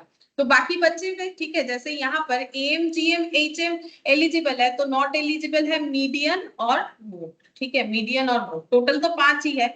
यहाँ पर एम, मीडियन, जीएम, एचएम, तो यहाँ पर हो जाएगा मोड। ठीक है, अच्छा यहाँ पर नॉट एलिजिबल कौन हो जाएगा? एम, यहाँ पर हो जाएगा जीएम और एचएम, नॉट एलिजिबल। ठीक है, ये इजी टू कैलकुलेट नहीं है। और यहाँ पर हो जाएगा फिर से वही मोड और मीडियन। ठीक है, मोड और मीडियन नॉट एलिजिबल हो जाएगा। टोटल तो 5 है, इधर 3, इधर 2, इधर 4, इधर 1, इधर 3, इधर 2, इधर 3, इधर 2, ऐसे होगा। ठीक है, अच्छा, अब नेक्स्ट पढ़ेंगे, यहाँ पर भी नॉट एलिजिबल लिखवा देते हैं। चलो, नॉट एलिजिबल यहाँ पर बोला है not affected by sampling fluctuation. ये सिर्फ मीडियन के लिए ही है, बाकी सब इसमें फेलियर है। चाहे एरिथमेटिक मीन को देख लो, चाहे मीडियन मोड को देख लो, ठीक है, चाहे मोड को देख लो, चाहे जीएम को देख लो, चाहे एचएम को देख लो, ठीक है।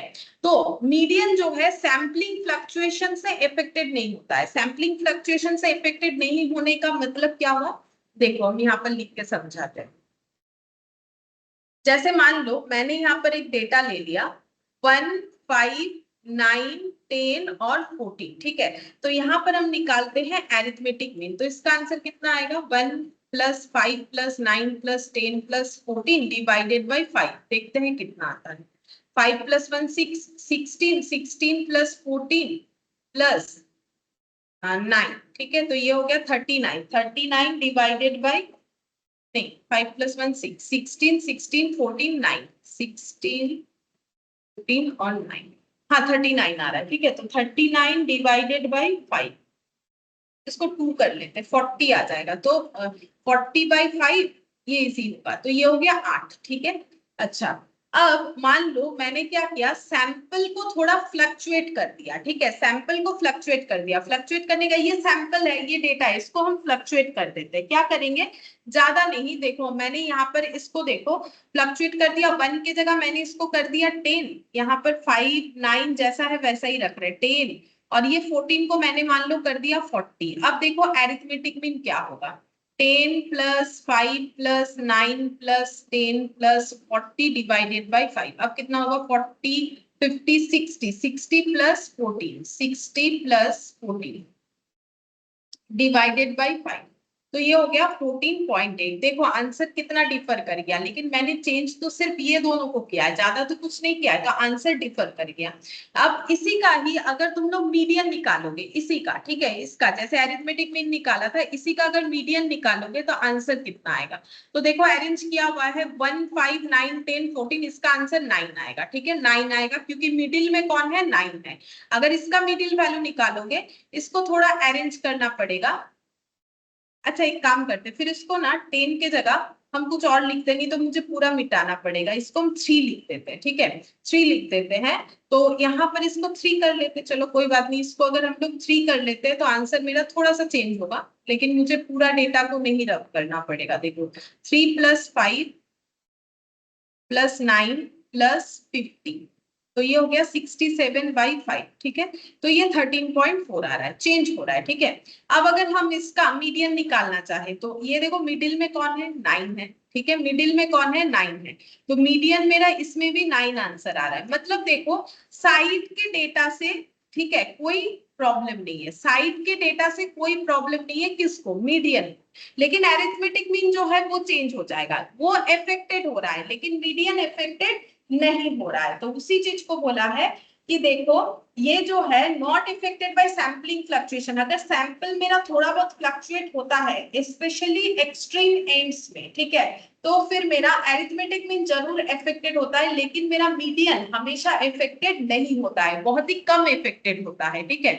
Not affected by sampling fluctuation, ये देखो, देखो actually least affected, not affected हम लोग नहीं बोल सकते, इसको तुम लोग लिखो लीस्ट इफेक्टेड, ठीक है। नॉट की जगह ये अच्छा होगा कि अगर हम लोग इसको लीस्ट इफेक्टेड लिखेंगे, कम से कम इफेक्टेड होगा, ठीक है, कम से कम इफेक्टेड होगा, जो कि मीडियन के लिए पॉसिबल है, बाकी सबके लिए पॉसिबल नहीं है। एकमात्र मीडियन ही है जो सबसे कम इफेक्टेड होगा। अगर हमारा सिर्फ और सिर्फ देखो, अगर मिडिल का भी चेंज हो जाता है तो इफेक्ट मीडियन भी होगा, लेकिन अगर साइड बाय साइड चेंज होता है तो उस केस में मीडियन का आंसर में हमारा कोई चेंजेस नहीं आया। तो इसीलिए बोलते हैं least affected by sampling fluctuation, वो है मीडियन। बाकी सब जो है इफेक्टेड हो जाएंगे, जैसे एम दिखाया, बाकी को भी तुम लोग कैलकुलेट करोगे, मोड, जीएम, एचएम, तो वो भी इफेक्टेड हो जाएगा। अब देखो ये बोला है suitable for open and classification, ठीक है। ये जो है ये ओपन एंड क्लासिफिकेशन के लिए सुटेबल है, कौन, मीडियन। क्यों, देखो हम इसको भी एग्जांपल से समझाते हैं। ओपन एंड क्लासिफिकेशन कैसे देखने में होता है, ओपन एंड क्लास, ठीक है, ये कैसे देखने में होता है, जैसे मान लो हम लोग को ऐसे दे दिया है बिलो 20, ठीक है, फिर दिया है 22 30, फिर दिया है 30 to 40, फिर दिया है मान लो 40 to 50, फिर दिया है above 50, ठीक है, और एक एफ दे दिया है 3 4 2 5 1, ठीक है। अच्छा, अब अगर हमें निकालना है, देखो अगर मुझे इससे निकालना है मान लो एरिथमेटिक मीन, फॉर एग्जांपल ये डेटा दे दिए, मुझे एरिथमेटिक मीन निकालना है, ठीक है। तो एरिथमेटिक मीन अगर मुझे निकालना है, ठीक है, तो मुझे क्या चाहिए, सबसे पहले एक्स ऑफ एन यानी मीड वैल्यू ऑफ एक्स चाहिए। देखो अब 20 और 30 का मिडिल वैल्यू तो निकल जाएगा, 50/2 25, 70/2 35 और 90/2 45, ठीक है। लेकिन यहाँ पर बिलो 20 का मतलब क्या होता है, देखो वैसे तो कैलकुलेट करने के लिए हम लोग 0 to 20 लिख लेते हैं, लेकिन एक्चुअली इसका रेंज कहाँ से कहाँ तक होगा, -∞ से लेके अप टू 20 तक होगा। और इसका रेंज अगर देखोगे अबव 50 बोला है, तो 50 से लेके ये इन्फिनिटी तक जाएगा, है ना। तो इसमें हमें जब एरिथमेटिक मीन कैलकुलेट करना हो तो हमें -∞ से लेके 20 के बीच का मिडिल वैल्यू ढूंढना पड़ेगा, जो कि थोड़ा मुश्किल हो जाता है, ठीक है। वैसे कैलकुलेट हम लोग इसमें भी करते हैं, जैसे हम लोग इसको मान लेते हैं 10 to 20, ठीक है, वो बात तो है, लेकिन प्रॉपर्टी बेसिस पे अगर जा रहे हैं तो वो हम बता रहे हैं।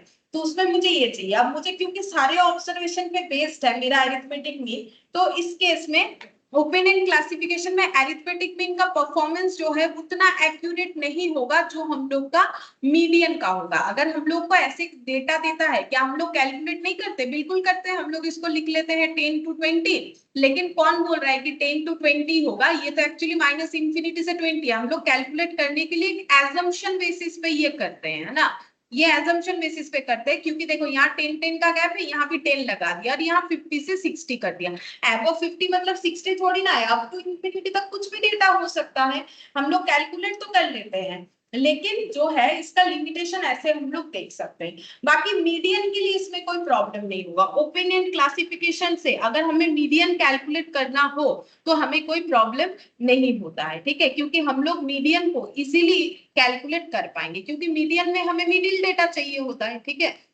देखो मीडियन में हमें कैसे चाहिए होता है, देखो हम बताते हैं, अगर इसका हम लोग मीडियन निकालेंगे तो हमें कैलकुलेट करना पड़ेगा इसका क्यूमुलेटिव फ्रीक्वेंसी। देखो हम तुम लोग को दिखाते हैं, मीडियन जब हम लोगों ने सीखा था तो मैंने बताया था कैसे कैलकुलेट करना पड़ेगा, हमें क्यूमुलेटिव फ्रीक्वेंसी कैलकुलेट करना पड़ेगा। देखते हैं कोई भी एक क्वेश्चन, ये देखो हमें क्यूमुलेटिव फ्रीक्वेंसी कैलकुलेट करना पड़ेगा। चलो हम यहाँ पर इसी क्वेश्चन को दिखाते हैं, जो मैंने अभी लिया ना इसी को दिखाते हैं। यहाँ पर हम लोग को CF कैलकुलेट करना पड़ेगा, तो CF कितना हो जाएगा, 3 3 + 4 7 7 + 2 9 9 + 5 14 14 + 1 16, ये n हो गया। फिर मिडिल वैल्यू यानी कि 16/2 हमें आधा चाहिए, तो ये कितना हो जाएगा 8, ठीक है।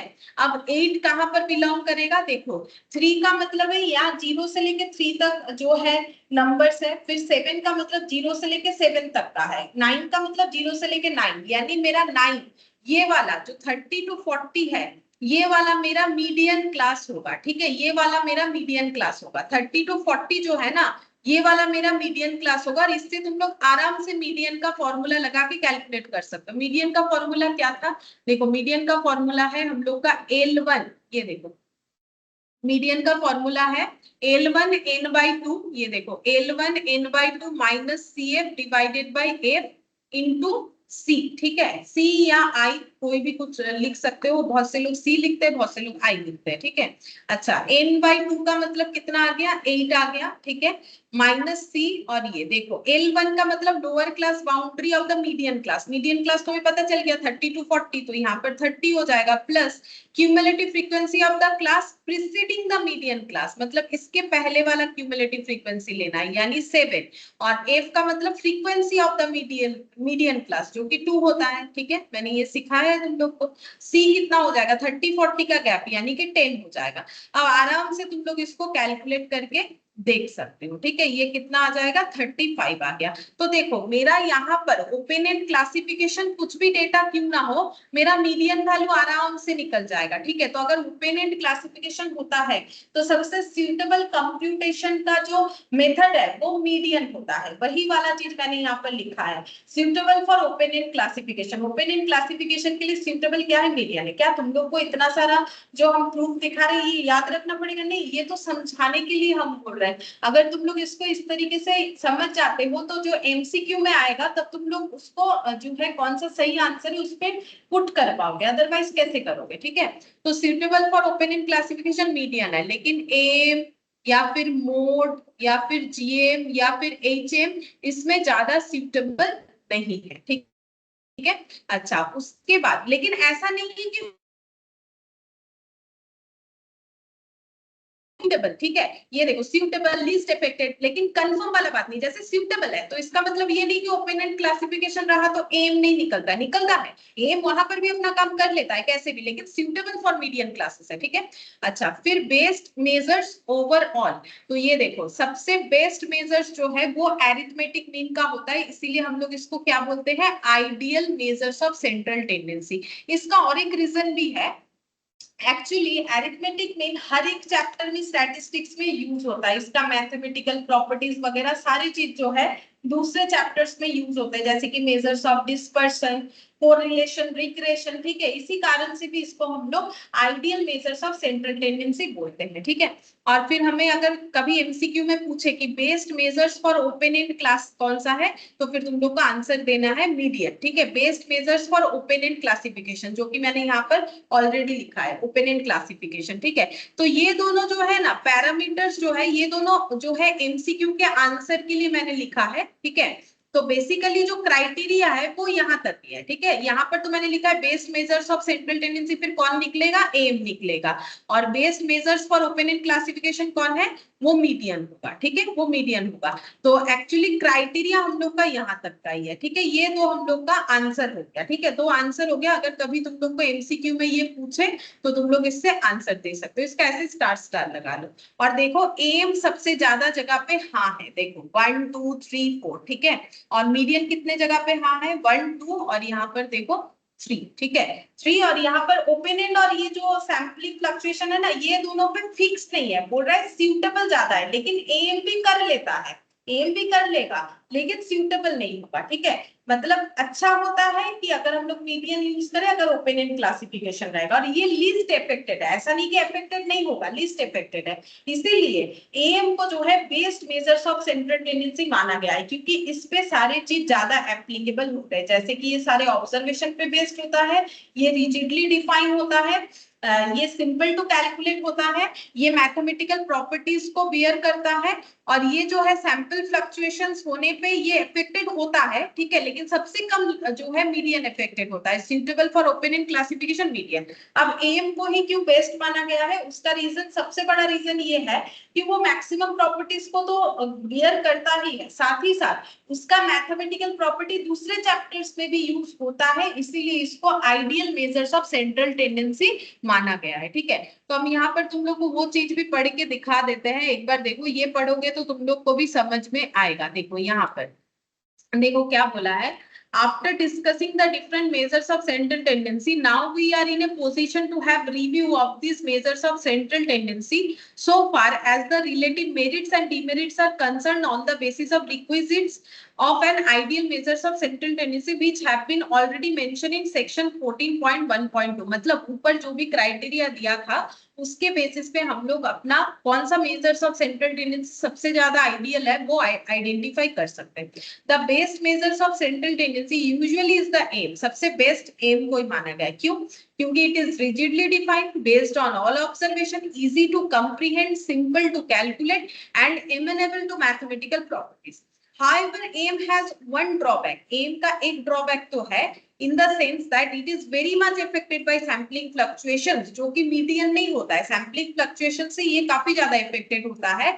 In case of frequency distribution, mean cannot be advocate for open end classification, और ये open end classification पे भी अच्छा perform नहीं कर पाता है। फिर भी एम को, अरिथमेटिक मीन को ही हम लोग आइडियल मेजर्स ऑफ या फिर best measures of central tendency मानेंगे। Like M, median is also rigidly defined, median को भी रिजिडली डिफाइन किया जा सकता है and easy to comprehend and compute, but median is based on all observation, लेकिन मीडियन जो है सारे ऑब्जर्वेशन पे बेस्ड नहीं होता है, सिर्फ मिडिल ऑब्जर्वेशन पे बेस्ड होता है and does not allow itself to mathematical treatment. However, median is not much affected by sampling fluctuation and it is most appropriate measures of central tendency for an open-end classification. तो basically AM के बाद अगर based कोई है तो वो median होता है. फिर भी AM को जो है बेस्ड या फिर ideal measures of central tendency का जो है क्राइटेरिया में डाला गया है. ठीक है. Although mode is the most popular measures of central tendency, there are cases when mode remains undefined. Mode कभी-कभी undefined होता है जब mode का आंसर 0 निकल के आता है. Unlike mean, it has no mathematical property. Mean के तरह इसका कोई mathematical property नहीं है. Mode is also affected by sampling fluctuations. ठीक है. तो ये सारी चीज को मैंने पैरामीटर वाइज लिख के बता दिया है. ये याद रखना जरूरी नहीं है. GM and HM like AM possess some mathematical property.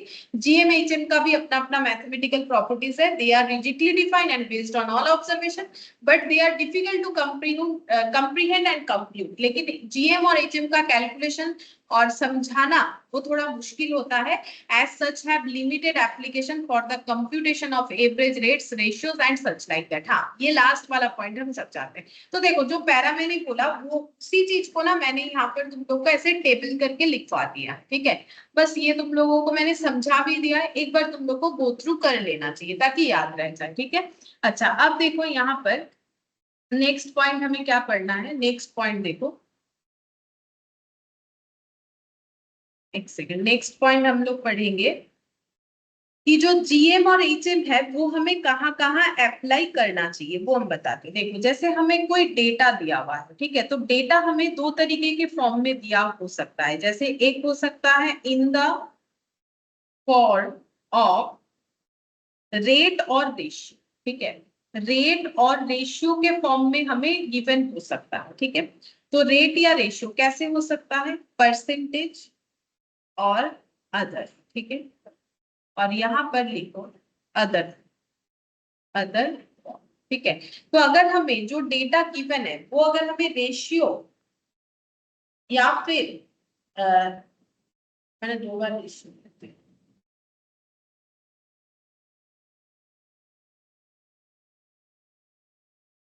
In the form of rate, ये रेट होगा, रेट और रेशियो. ठीक है. और ये हो गया अदर फॉर्म. ठीक है.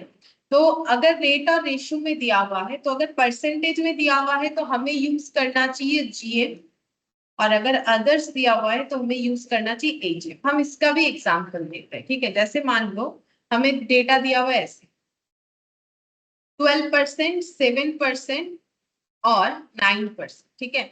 तो अगर हमें ऐसे दिया हुआ है तो हमें यूज करना चाहिए, देखो परसेंटेज में दिया हुआ है तो हमें इसका एवरेज निकालने के लिए जीएम यूज करना चाहिए. अगर हमें ऐसे दिया हुआ है 30 मीटर पर सेकेंड. ठीक है. फिर दिया है 16 मीटर पर सेकेंड. फिर दिया है मान लो 25 मीटर पर सेकेंड और इसका तुम लोगों को एवरेज निकालने बोला है. तो ये हो गया रेट. ठीक है. इसको हम लोग क्या बोलेंगे? रेट.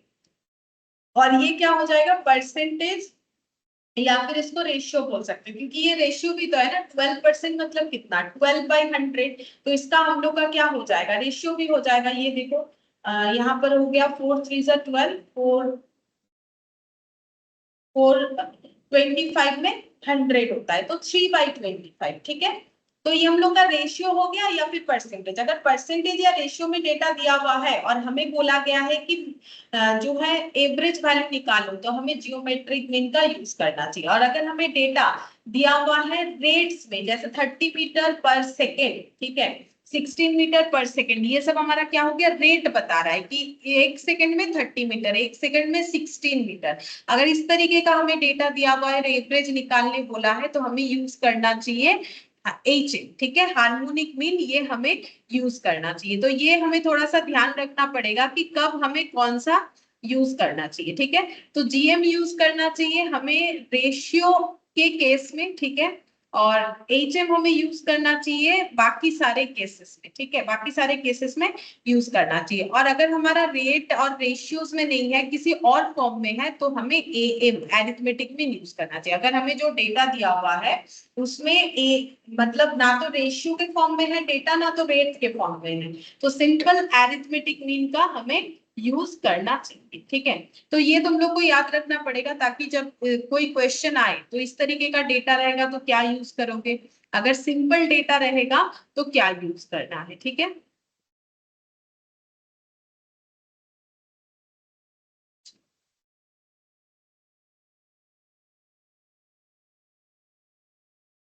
ठीक है, ये हम लोग का, और यहाँ पर कुछ करने लायक है नहीं। अब हम लोग सिंपल जो है हम लोग का सेट ए, एक्सरसाइज सेट ए ये वाला कर सकते हैं। चलो ये वाला स्टार्ट करते हैं, सेट ए। इसमें देखो सारे थियोरेटिकल क्वेश्चन है। ठीक है, सबसे पहले बोला है measures of central tendency for a given set of observation. Measures of central tendency एक सेट ऑफ ऑब्जर्वेशंस का क्या मेजर कर सकता है, मतलब अगर हम लोग ए, जीएम, एचएम या फिर मीडियन और मोड ये सब कैलकुलेट कर, मेजर्स ऑफ सेंट्रल टेंडेंसी ये सब है। ठीक है, तो सेंट्रल टेंडेंसी को मेजर करने से इनमें से जो भी टेक्निक हम लोग यूज करेंगे किसी सेट ऑफ ऑब्जर्वेशन से, उससे हमें क्या मिलेगा, scatteredness of the observation, central location of the observation, both A and B, none of this। ठीक है, ये तुम लोग को आंसर देना है। तो देखो हम दिखाते हैं, देखो सब लिखा हुआ है हम लोग का। ठीक है, तुम लोग को बस एक बार पढ़ना है। देखो यहाँ पर क्या लिखा है हम लोगों ने, मेजर्स ऑफ सेंट्रल टेंडेंसी का मतलब क्या होता है। देखो हमें क्या फाइंड आउट करना है, it represent the central tendency of observations और डेटा। ये ऑब्जर्वेशन या डेटा का सेंट्रल टेंडेंसी को मेजर करता है। ठीक है,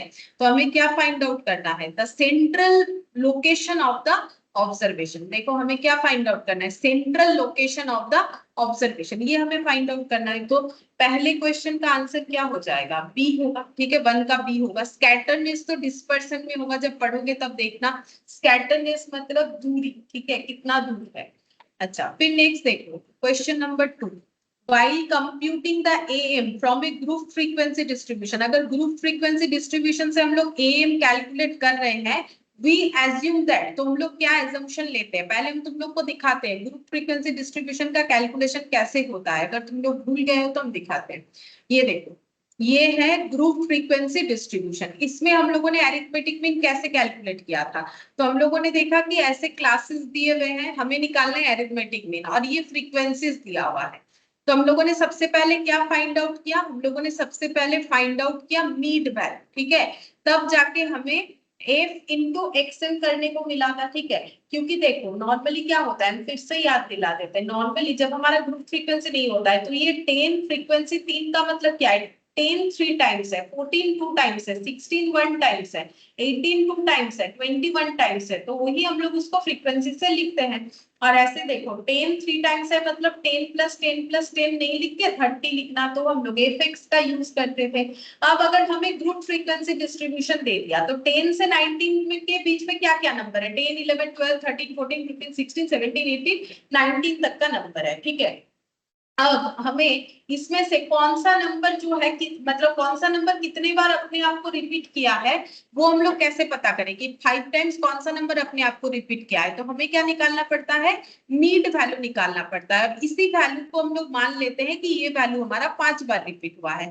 तो देखो तुम लोग का इंफॉर्मेशन भी वैसे ही बेसिस पे दिया हुआ है, पढ़ने से ही समझ में आएगा। बोल रहे थे classes are of equal length, सारे क्लासेस इक्वल लेंथ के होंगे।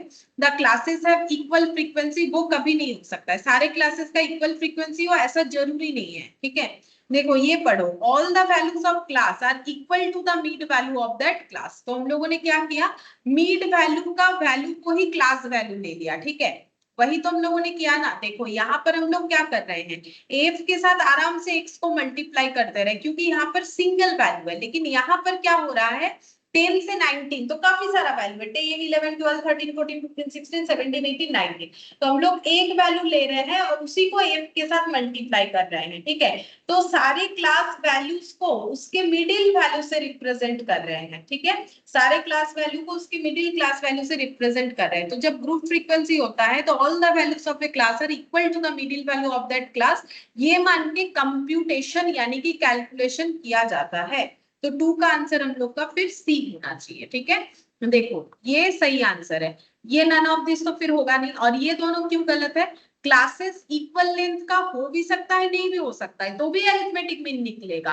और ये जो मतलब the classes have equal frequency, ऐसा कोई जरूरी नहीं है। जब हम लोग ग्रुप फ्रीक्वेंसी का एम निकालेंगे तो ऐसा थोड़ी ना जरूरी है कि सारे फ्रीक्वेंसीज जो है इक्वल हो, ऐसा कभी जरूरी नहीं है, ठीक है। और सारे क्लास लेंथ, ये देखो क्लास लेंथ यहाँ पर वैसे इक्वल है, बात अलग है, यहाँ भी 9 तक है, यहाँ भी 9, यहाँ भी 9, लेकिन ऐसा भी बहुत जरूरी नहीं है। अगर इससे अलग भी होता है तो भी हम लोग अरिथमेटिक मीन निकाल सकते हैं।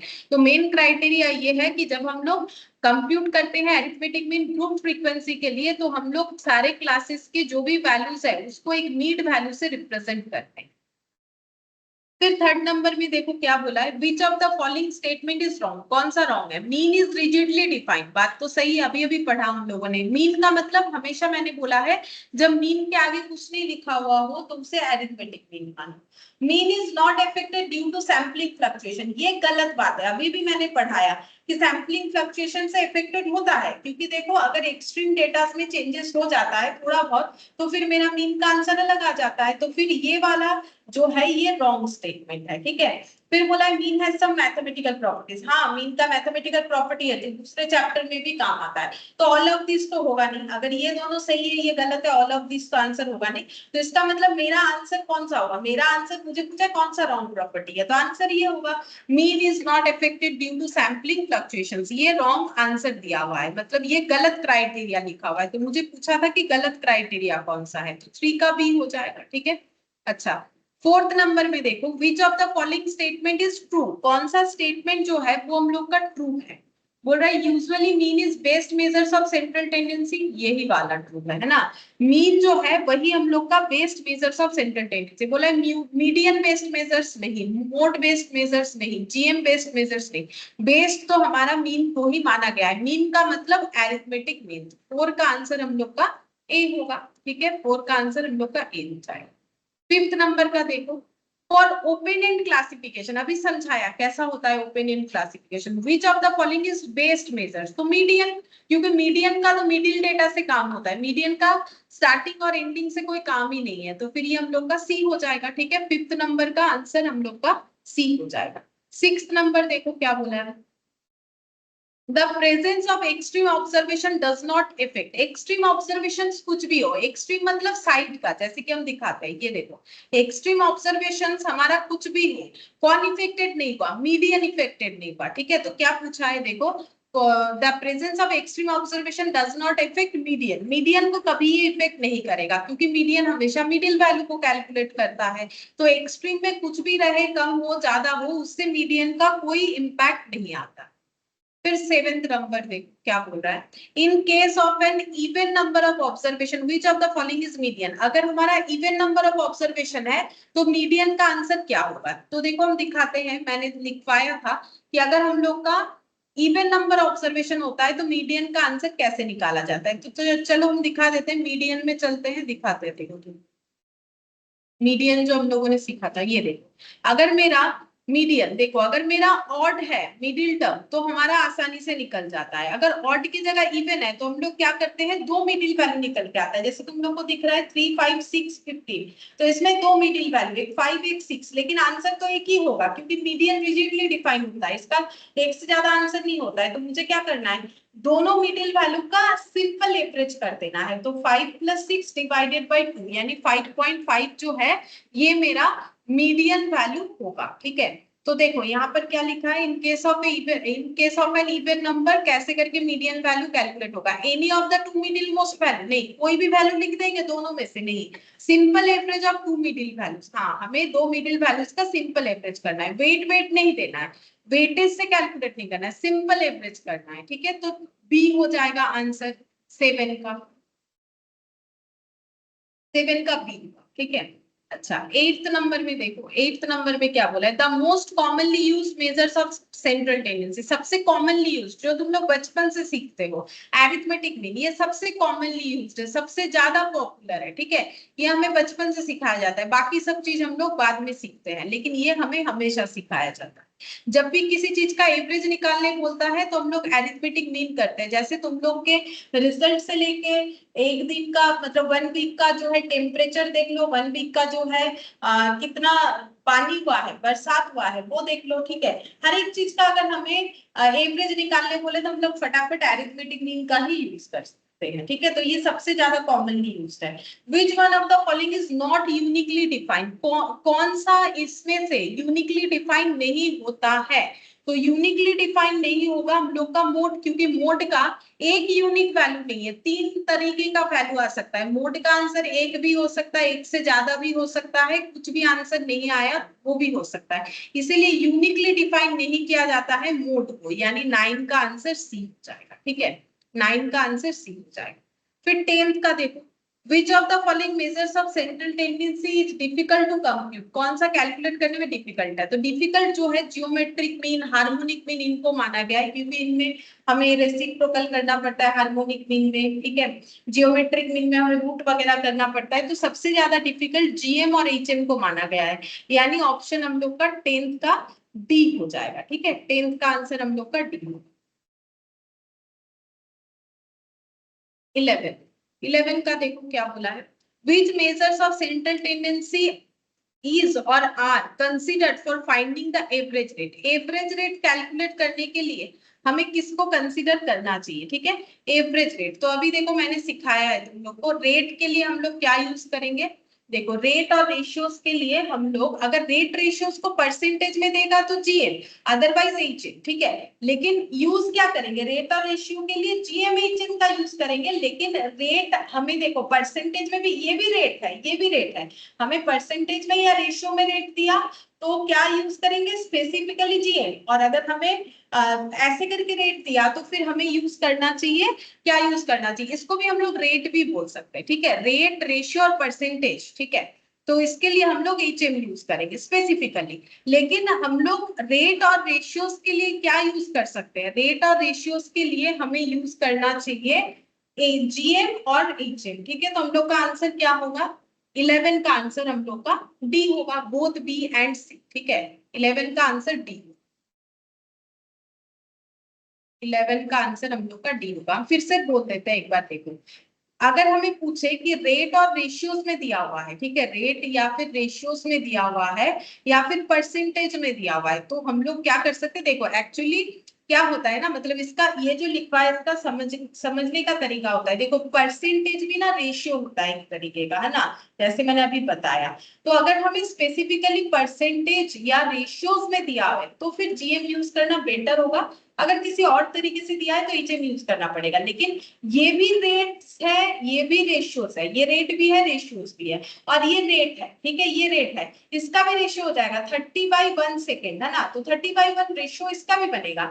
लेकिन देने का तरीका, अगर पैटर्न इस तरीके का है तो फिर हमें यूज करना चाहिए एचएम, और अगर पैटर्न इस तरीके पे है तो हमें जीएम यूज करना चाहिए। तो अभी हमें कंबाइनली पूछा है कि इंफॉर्मेशन अगर रेट या रेशियो पे है तो फिर हमें क्या यूज करना चाहिए, हमें एक्चुअली जीएम और एचएम यूज करना चाहिए। फिर उस पे भी स्पेसिफिकली मैंने यहाँ पर एक्सप्लेन किया है, अगर परसेंटेज वाइज दे तो जीएम बेटर होता है, अदर किसी तरीके से दे तो एचएम बेटर होता है, ठीक है। तो इसके हिसाब से हम लोग का आंसर हो जाएगा 12 का, 11 का किया हम लोगों ने, 11 का ऑप्शन, ठीक है। विच measures of central tendency considered for finding average rates, तो एवरेज रेट्स निकालने के लिए हमें डी का यूज करना चाहिए, मतलब हम लोग जीएम एचएम दोनों ही यूज कर सकते हैं, रेट्स रेशियोज ये सब के लिए, ठीक है। फिर 12th नंबर में बोला है moderately skewed distribution, which of the following relationship hold, ठीक है। तो ये भी देखो मैंने लिखवा रखा है, तो मैंने बोला है ना, अगर तुम लोग कॉपी में सारा चीज लिखते हो तुम लोग को अलग से कुछ पढ़ना ही नहीं पड़ेगा एग्जाम टाइम में, ठीक है। इसलिए हम हमेशा बोलते हैं लिखना जरूरी है। तो ये देखो अगर तीनों का रिलेशन ढूंढते हैं मीन मीडियन मोड का, तो वो क्या निकल के आता है, देखो मेरा लिखवाया हुआ, देखो ये देखो मॉडरेटली स्क्यूड अगर हुआ, मॉडरेटली स्क्यूड हुआ तो mean minus median equal to mean minus median, ये देखो mean minus mode equal to 3 into mean minus median, ये रिलेशन होता है। मैंने कैसे याद रखने के लिए बोला था, इधर लिखो मीन मोड, इधर लिखो मीन मीडियन, और जिधर मीडियन लिखोगे उधर 3 मल्टीप्लाई कर देना, इस तरीके से याद रखना पड़ेगा। तो mean minus mode equal to 3 into mean minus median, मतलब 12 का ए, देखो ए ऑप्शन में सही लिखा हुआ है, बाकी सब में गलत लिखा हुआ है। देखो मीन माइनस मीडियन लेकिन 3 इधर हुआ है, तो ये गलत है, ये नहीं होता है फॉर्मूला।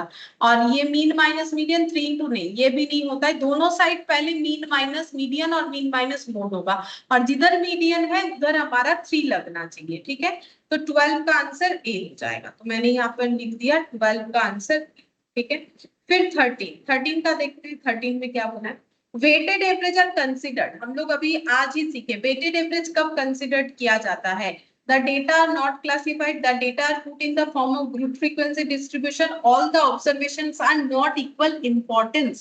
तो यही सीखा ना, जब सारे ऑब्जर्वेशन का इंपॉर्टेंस एक जैसा नहीं है, किसी का कम किसी का ज्यादा है, तो फिर हमें वेट देके उसको डिफाइन करना चाहिए। तो 13 का हमारा आंसर क्या होगा, सी होगा। बाकी सब तो गलत दिया हुआ, ठीक है, बाकी सब हम लोग का गलत दिया हुआ है। क्या दिया हुआ है बाकी, डेटा नॉट क्लासिफाइड, ऐसा थोड़ी है कि क्लासिफाइड नहीं है मतलब अनक्लासिफाइड डेटा होगा तो हम लोग वेटेड एवरेज नहीं दे पाएंगे, ऐसा बात नहीं है। उसमें भी वेटेड एवरेज होता है। हमें वेट तब देना चाहिए जब हमारा जो हर एक चीज का प्रायोरिटी या फिर इंपॉर्टेंस इक्वल नहीं है, अलग अलग है, ठीक है।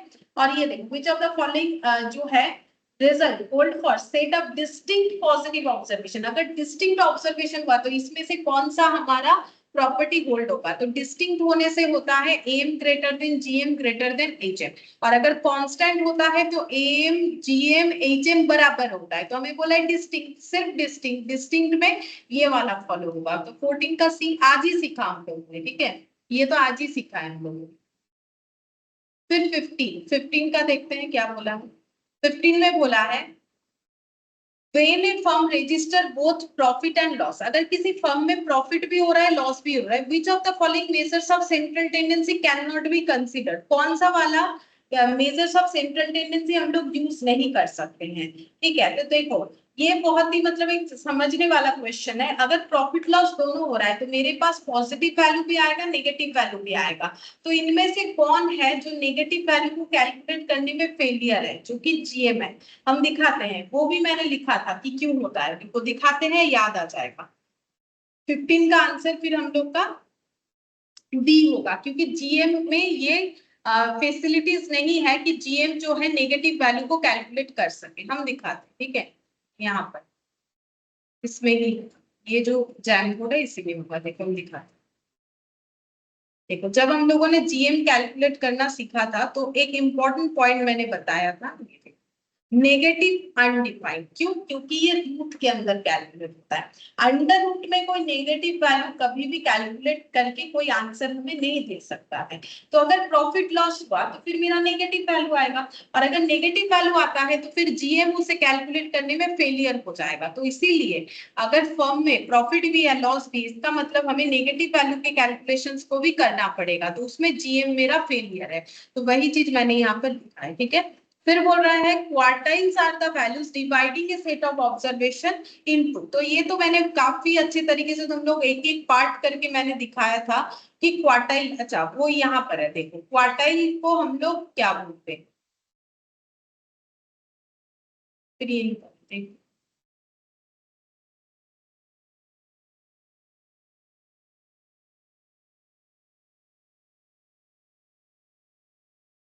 ये देखो क्वार्टाइल, क्वार्टाइल में देखो हम लोग क्या करते हैं, पूरे एक डेटा को 4 पार्ट्स में डिवाइड करते हैं, ठीक है। तो क्वार्टाइल का मतलब क्या हो गया, quartile are the values dividing a set of observation into 4 equal parts. Quarter का मतलब ही होता है 4 इक्वल पार्ट्स, यानी 16 का आंसर हम लोग का बी होगा, ठीक है। तो 16 का आंसर हम लोग का बी, यहाँ पर लिख देते हैं 16 का आंसर हम लोग का बी हो गया।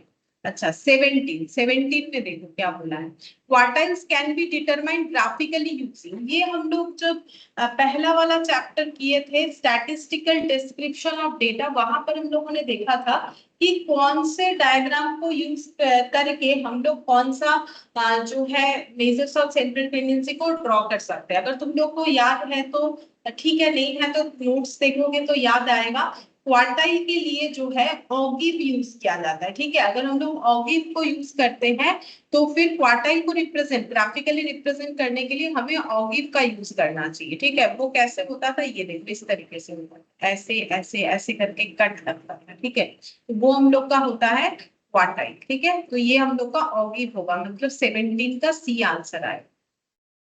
18 18 का देखो क्या बोल रहा है, Which of the following measures possesses mathematical property? कौन मैथमेटिकल प्रॉपर्टी को possess करता है? AM, ठीक है, सिर्फ AM जो है, सॉरी AM भी करता है, GM भी करता है, HM, all of mathematical properties को लेके चलता है, AM, GM, HM सभी चलता है। ऑप्शन डी होगा, देखो आज ही लिखा है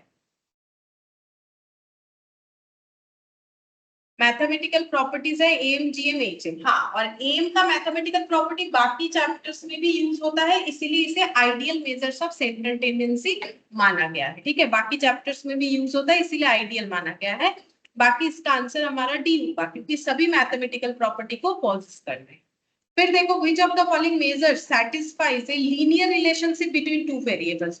दो वेरिएबल्स के बीच में लीनियर रिलेशनशिप को जो है मेजर कर पाता है, कौन सा हमारा ऐसा स्टैटिस्टिकल जो है मेजर्स ऑफ सेंट्रल टेंडेंसी है, मीन, मीडियन, मोड या फिर ऑल ऑफ द अबव, ये हमें बताना है। ठीक है, अच्छा तो देखो पहले हम लोग को ये समझना पड़ेगा लीनियर रिलेशनशिप का मतलब क्या होगा, तभी ना हम लोग आंसर दे पा।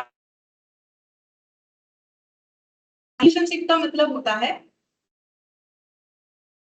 स्केल चेंज और ओरिजिन चेंज। देखो, लीनियर रिलेशनशिप का मतलब होता है स्केल चेंज और ओरिजिन चेंज दोनों से इंपैक्ट होना चाहिए, ओरिजिन चेंज दोनों से इंपैक्टफुल होना चाहिए, तब उसे बोलते हैं लीनियर रिलेशनशिप एस्टैब्लिश होगा। ठीक है, देखो अब ये स्केल चेंज, ओरिजिन चेंज, इसको भी मैंने काफी डिटेल्स में बताया है तुम लोग को। ये देखो, ओरिजिन चेंज, स्केल चेंज, ठीक है, दोनों से जब इंपैक्ट होता है तो हम लोग उसे बोलते हैं लीनियर रिलेशनशिप एस्टैब्लिश हो रहा है। ठीक है, तो हमें देखना है कि कौन सा आंसर होगा। ठीक है, तो अगर तुम लोग देखोगे मैंने जो भी कैलकुलेशन करवाई है लीनियर रिलेशनशिप, तो तुम लोग देख सकते हो मीन जो है, ओरिजिन, स्केल दोनों पे ही इंपैक्टफुल होता है। देखो हम दिखा देते हैं, ये देखो मीन जो है, स्केल, ओरिजिन चेंज दोनों पे ही इंपैक्टफुल होता है। सेम तरीके से मीडियन भी होता है, मीडियन और मोड भी होता है। देखो मैंने सारे क्राइटेरिया लिखे होंगे, अब दिखा दो, मीडियन भी होता है, प्रॉपर्टीज के वहां पर दिख जाएगा, मैंने सारा चीज लिखा है। Change of origin, change of scale both affect median. ठीक है, सेम चीज मैंने मोड पे भी लिखवाया है और मेरा समझाया हुआ भी है। ये देखो मोड का भी दिखाते हैं तुम लोग को, both origin and scale impacts mode. ठीक है, तो सभी में इम्पैक्टफुल होता है, मीन, मीडियन, मोड। तो आंसर क्या होगा, डी होगा, none of, sorry all of this, none of this बोल रहा है, ऑल ऑफ दिस होगा, डी। ठीक है, तो मेरा 19 का आंसर हो जाएगा डी।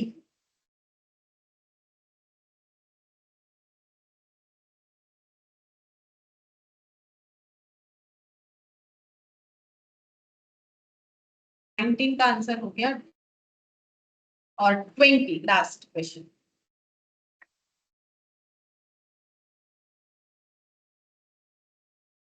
अब 20 का देखो, बोला है which of the following measures of central tendency is based on only 50% of the central value? तो 50% तो आधा आधा, आधा आधा का मतलब होता है मीडियन। ठीक है, आधा आधा का मतलब होता है मीडियन। ये सब तो देखो लैंग्वेज पढ़ने से ही समझ में आएगा कि हमें क्या बोल रहा है। तो 50% मतलब आधा आधा, यानी मीडियन हो जाएगा। ठीक है, और अगर 25% करके होता तो फिर वो हम लोग का हो जाता है क्वार्टाइल, क्योंकि 1/4 मतलब 25% होगा। तो इसमें मुझे आंसर देना पड़ेगा मीडियन, यानी 20 का हो जाएगा बी। मीडियन देखो बी वाले ऑप्शन में लिखा हुआ। ठीक है, अच्छा अब नेक्स्ट देखो, यहाँ पर सेट बी से कुछ क्वेश्चंस हम लोगों ने किया हुआ है। जैसे कि पहला question, if there are 3 observation, ये क्वेश्चन हम लोग का हो गया था। देखो हम दिखा देते हैं, मैंने बोला भी था नोट डाउन तुम लोग को करना है। अगर हम जो भी क्वेश्चन करवा रहे हैं तो आगे जाके वो स्किप करके करवाएंगे ताकि तुम लोग को याद रहे। ये देखो यहाँ पर देख लेते हैं, सर इसमें तो नहीं है, चलो इससे देखते हैं कौन कौन सा क्वेश्चन क्या है।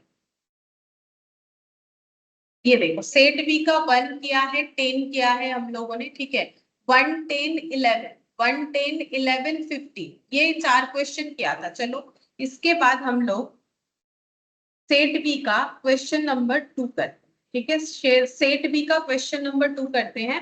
इसमें बोला है what is the median of the following observation. तो इसका मीडियन क्या है, तो मीडियन निकालने का क्राइटेरिया क्या है, पहले इसको अरेंज करना है, या तो शॉर्टर टू ग्रेटर या तो ग्रेटर टू शॉर्टर। तो हम शॉर्टर टू ग्रेटर ही अरेंज करते हैं। तो सबसे पहले 4 आएगा, उसके बाद 5 आएगा, ठीक है, उसके बाद 6 आएगा, 8 9 11, 8 9 11, ठीक है। और मिडिल में कौन है, इधर 2 डेटा इधर 2 डेटा, मिडिल में 2 डेटा है 6 और 8। तो इसका हमें करना पड़ेगा सिंपल एवरेज। अभी थोड़ी देर पहले मैंने दिखाया भी तुम लोग को। तो ये हो गया 14/2 यानी 7। तो आंसर मेरा क्या हो जाएगा, बी हो जाएगा। देखो हम यहाँ पर लिख के दिखा देते हैं।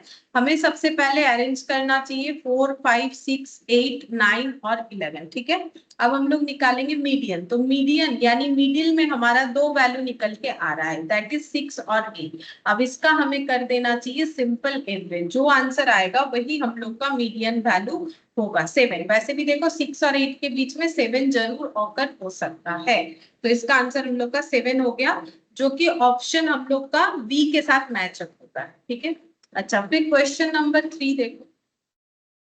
इसमें क्या बोला है, what is the model value of for the numbers. Model मतलब मोस्ट रिपीटेड नंबर। तो इसमें भी हमें पहले अरेंज करना है। तो पहले लिखेंगे 4 5 6 8, 4 5 6 8 10 10 15 18। चलो लिख लेते हैं 4 5 6 8 10 10 15 18, ठीक है। ये अरेंज करने के बाद आ गया। तो मोड कौन सा आएगा, जो मोस्ट रिपीटेड है। तो रिपीटेड तो एक ही नंबर है 10, तो मोड का आंसर हो जाएगा 10, ठीक है। तो 3 का आंसर हम लोग का कितना हो गया, बी। ऐसा मैंने काफी एग्जांपल्स तुम लोग को दिया हुआ है, ठीक है। हो सकता है डेटा अलग है, मैंने जो एग्जाम्पल दिया, लेकिन ऐसा क्वेश्चन हम लोगों ने काफी सारा किया। 4th नंबर में देखते हैं क्या बोला है, जीएम निकालने बोला है 8 24 और 40 का। तो निकालो 8 24 और 40 का जीएम निकालना है। तो 3 डेटा, ठीक है, 2 दी पावर 1/3, ठीक है। तो ये कितना होगा, कैसे निकाले, देखो 8 का मतलब 2 टू दी पावर 3, 24 का मतलब 2 टू दी पावर 3 यानी 8 इंटू 3 24 हो जाएगा। अच्छा, 40 का मतलब 2 टू दी पावर 3 करते हैं 8 इंटू 5 40 हो जाएगा। देखो मैंने 8 के जगह 2 टू दी पावर 3 लिखा, 24 के जगह मैंने ये लिखा है। देखो इसका मतलब 8, इसका मतलब 3 हो गया 24, इसका मतलब 8, इसका मतलब 5 हो गया 40, ठीक है। अच्छा, 2 दी पावर 1/3 लिखा है, 2 दी पावर 1/3, ठीक है। अब इसका कैसे कैलकुलेशन करेंगे, देखो ये कितना हो जाएगा, 2 to the power 3 plus 3 plus 3 मतलब 9 हो गया, into 3 into 5 whole to the power 1/3, ठीक है। अब इसको कैसे कैलकुलेट करेंगे, 2 to the power 9 whole to the power 1/3 into 15 to the power 1/3, है ना। इसको मैंने सेपरेट कर दिया। जैसे अगर तुम लोग का a square into B to the power अगर 3 रहा तो तुम लोग ऐसे लिख सकते हो ना, वैसे ही मैंने इसको भी सेपरेट कर दिया, ठीक है। अब इसका आंसर कितना आएगा, यहाँ पर ये कैलकुलेट हो जाएगा 9 into 1/3 into 15 to the power 1/3। तो ये हो गया 2 to the power 3 into 15 to the power 1/3। तो इसको हम लोग कैसे लिख सकते हैं, 8 3 root of 15, cubic root of 15। Cubic root होने से ही 1/3 होता है, सेकेंड रूट होने से रूट ओवर ऑफ इतना होता है, मतलब सेकेंड रूट ऑफ। देखो जैसे रूट ओवर ऑफ 4 का मतलब क्या होता है पता है, ये एक्चुअली 2 लिखने का जरूरत नहीं होता है, 2 के अलावा बाकी कुछ होता है तो लिखना नेसेसरी होता है। अब इसको हम लोग ऐसे लिख 4 टू दी पावर, क्योंकि यहाँ पर 2 है, ये सेकेंड रूट है। अगर ये ऐसे होगा क्यूबिक रूट तो हम लोग लिखते हैं 4 टू दी पावर 1/3, ठीक है। तो ये मेरा ना आंसर होगा। अब देखते हैं ऑप्शन के साथ मैच होता है कि नहीं। 8 इंटू क्यूबिक रूट ऑफ 15, तो ऑप्शन मेरा सी, ठीक है, ऑप्शन मेरा सी आंसर आ जाए। अब देखो 4th के बाद हम लोग 5th नंबर वाला करें। 5th नंबर में हमें क्या बोला है, हार्मोनिक मीन निकालने के लिए बोला है 2 3 और 5 का। तो कैसे निकालेंगे, एच, ठीक है। 3 नंबर है तो ऊपर 3 आएगा, 2 का रेसिप्रोकल, 3 का रेसिप्रोकल, 5 का रेसिप्रोकल। अब देखते हैं कितना आंसर। अच्छा, हाफ का मतलब कितना हो जाएगा, मेमोरी से ये हटा दो,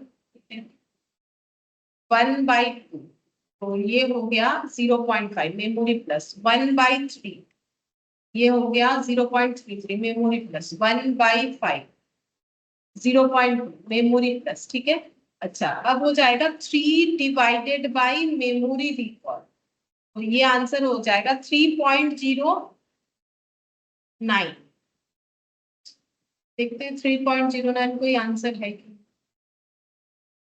3.09 तो नहीं है, 2.90। अच्छा, कुछ गलत आ गया लग रहा है। अच्छा, 1/2, फिर से एक बार देखिए,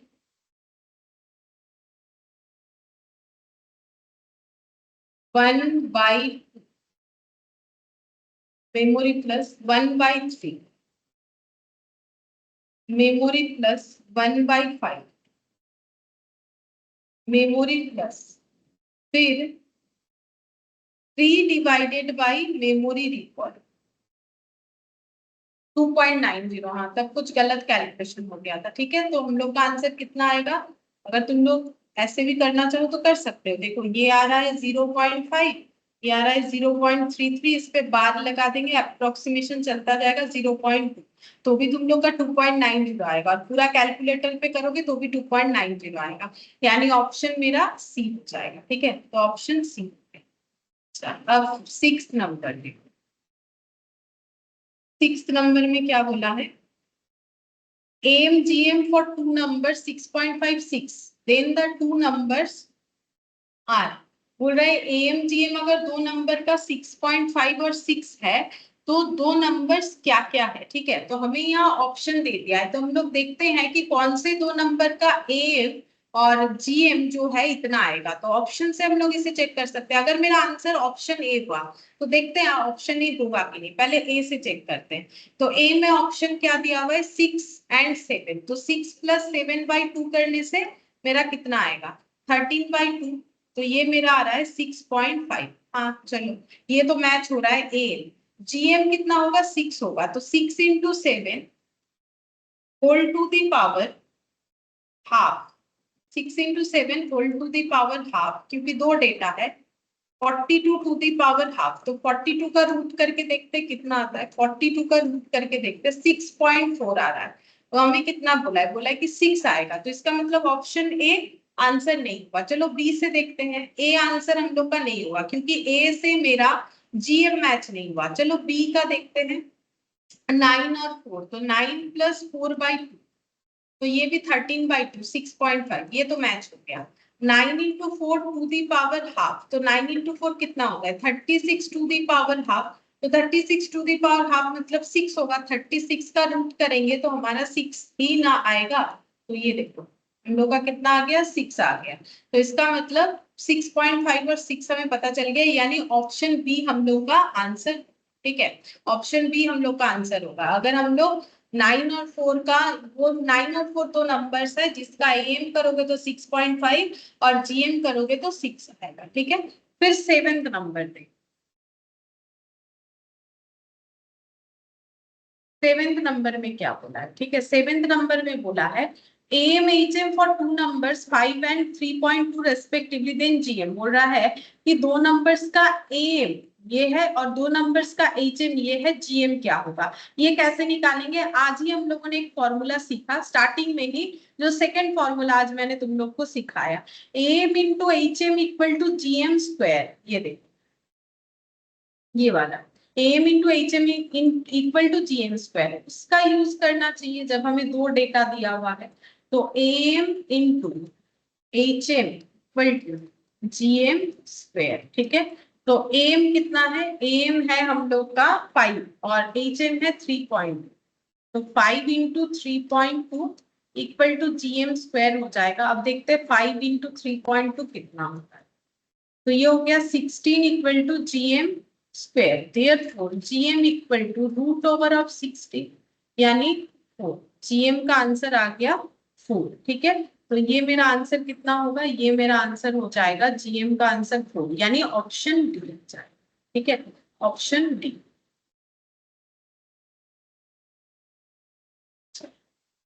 अब इसके बाद हमें कौन कौन सा करना पड़ेगा? 8 9 ये सब बाकी है, 8 9 बाकी है। 10 हो गया, 10 हो गया, मैंने दिखाया है।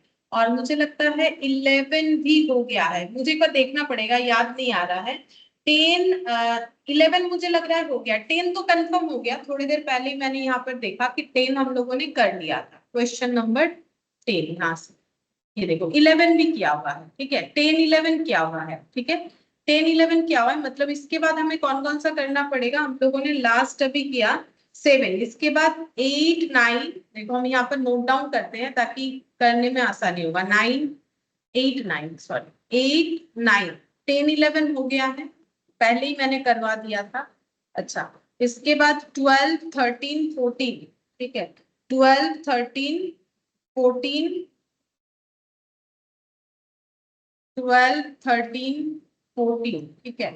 अच्छा, और कौन सा करना पड़ेगा, 15 16 17 18, 15 16 17 18 19, ये बाकी सभी करना पड़ेगा 20 तक, ठीक है, अप टू इसके बाद 20 तक, ठीक है। ये क्वेश्चन सेट बी से हम लोग का बाकी रह रहा है, और सेट सी जो है ये हमारा 5 मार्क्स वाला क्वेश्चन है, ठीक है, इसमें भी लगभग जो है 8 क्वेश्चंस है, 8 क्वेश्चन है, हम यहाँ पर लिख देते हैं सेट सी, ठीक है, यहाँ पर 1 से लेके 8 तक, ठीक है, ये हम तुम लोग को होमवर्क लिख के दे रहे हैं, तुम लोग कोशिश कर सकते हो क्योंकि पूरा चैप्टर हम लोग का कंप्लीट हो चुका है, तो ये करने में हमारा ज्यादा टाइम नहीं लगेगा, ठीक है। तो आई थिंक मुझे लगता है नेक्स्ट क्लास में ये हम लोग का कंप्लीट हो जाएगा आराम से, उसके बाद शायद टाइम भी बच जाएगा, देखते हैं क्या होता है, ठीक है। तो सेट सी उतना इंपॉर्टेंट नहीं है, लेकिन एक बार हम लोगों ने कैलकुलेशन सीखा है तो हम बता ही देंगे कैसे करके कैलकुलेट होगा, जल्दी जल्दी ये भी कैलकुलेट हो जाएगा, अलग अलग ट्रिक्स से बताएंगे, ऐसा नहीं कि पूरा एकदम डायरेक्टली करते जाना है, तुम लोग को हम बता देंगे कैसे करके कैलकुलेट होगा, ठीक है। तो ये तुम लोग कोशिश कर सकते हो होमवर्क के लिए। बाकी हम लोगों ने आज जितना किया इससे हमारा चैप्टर कंप्लीट हो गया, ओनली अब क्वेश्चंस को हमें करना है, ठीक है। तो आज के लिए इतना ही करते हैं, बाकी हम लोग नेक्स्ट क्लास में करेंगे। Bye ma'am. Bye. Hi, ma'am. Bye.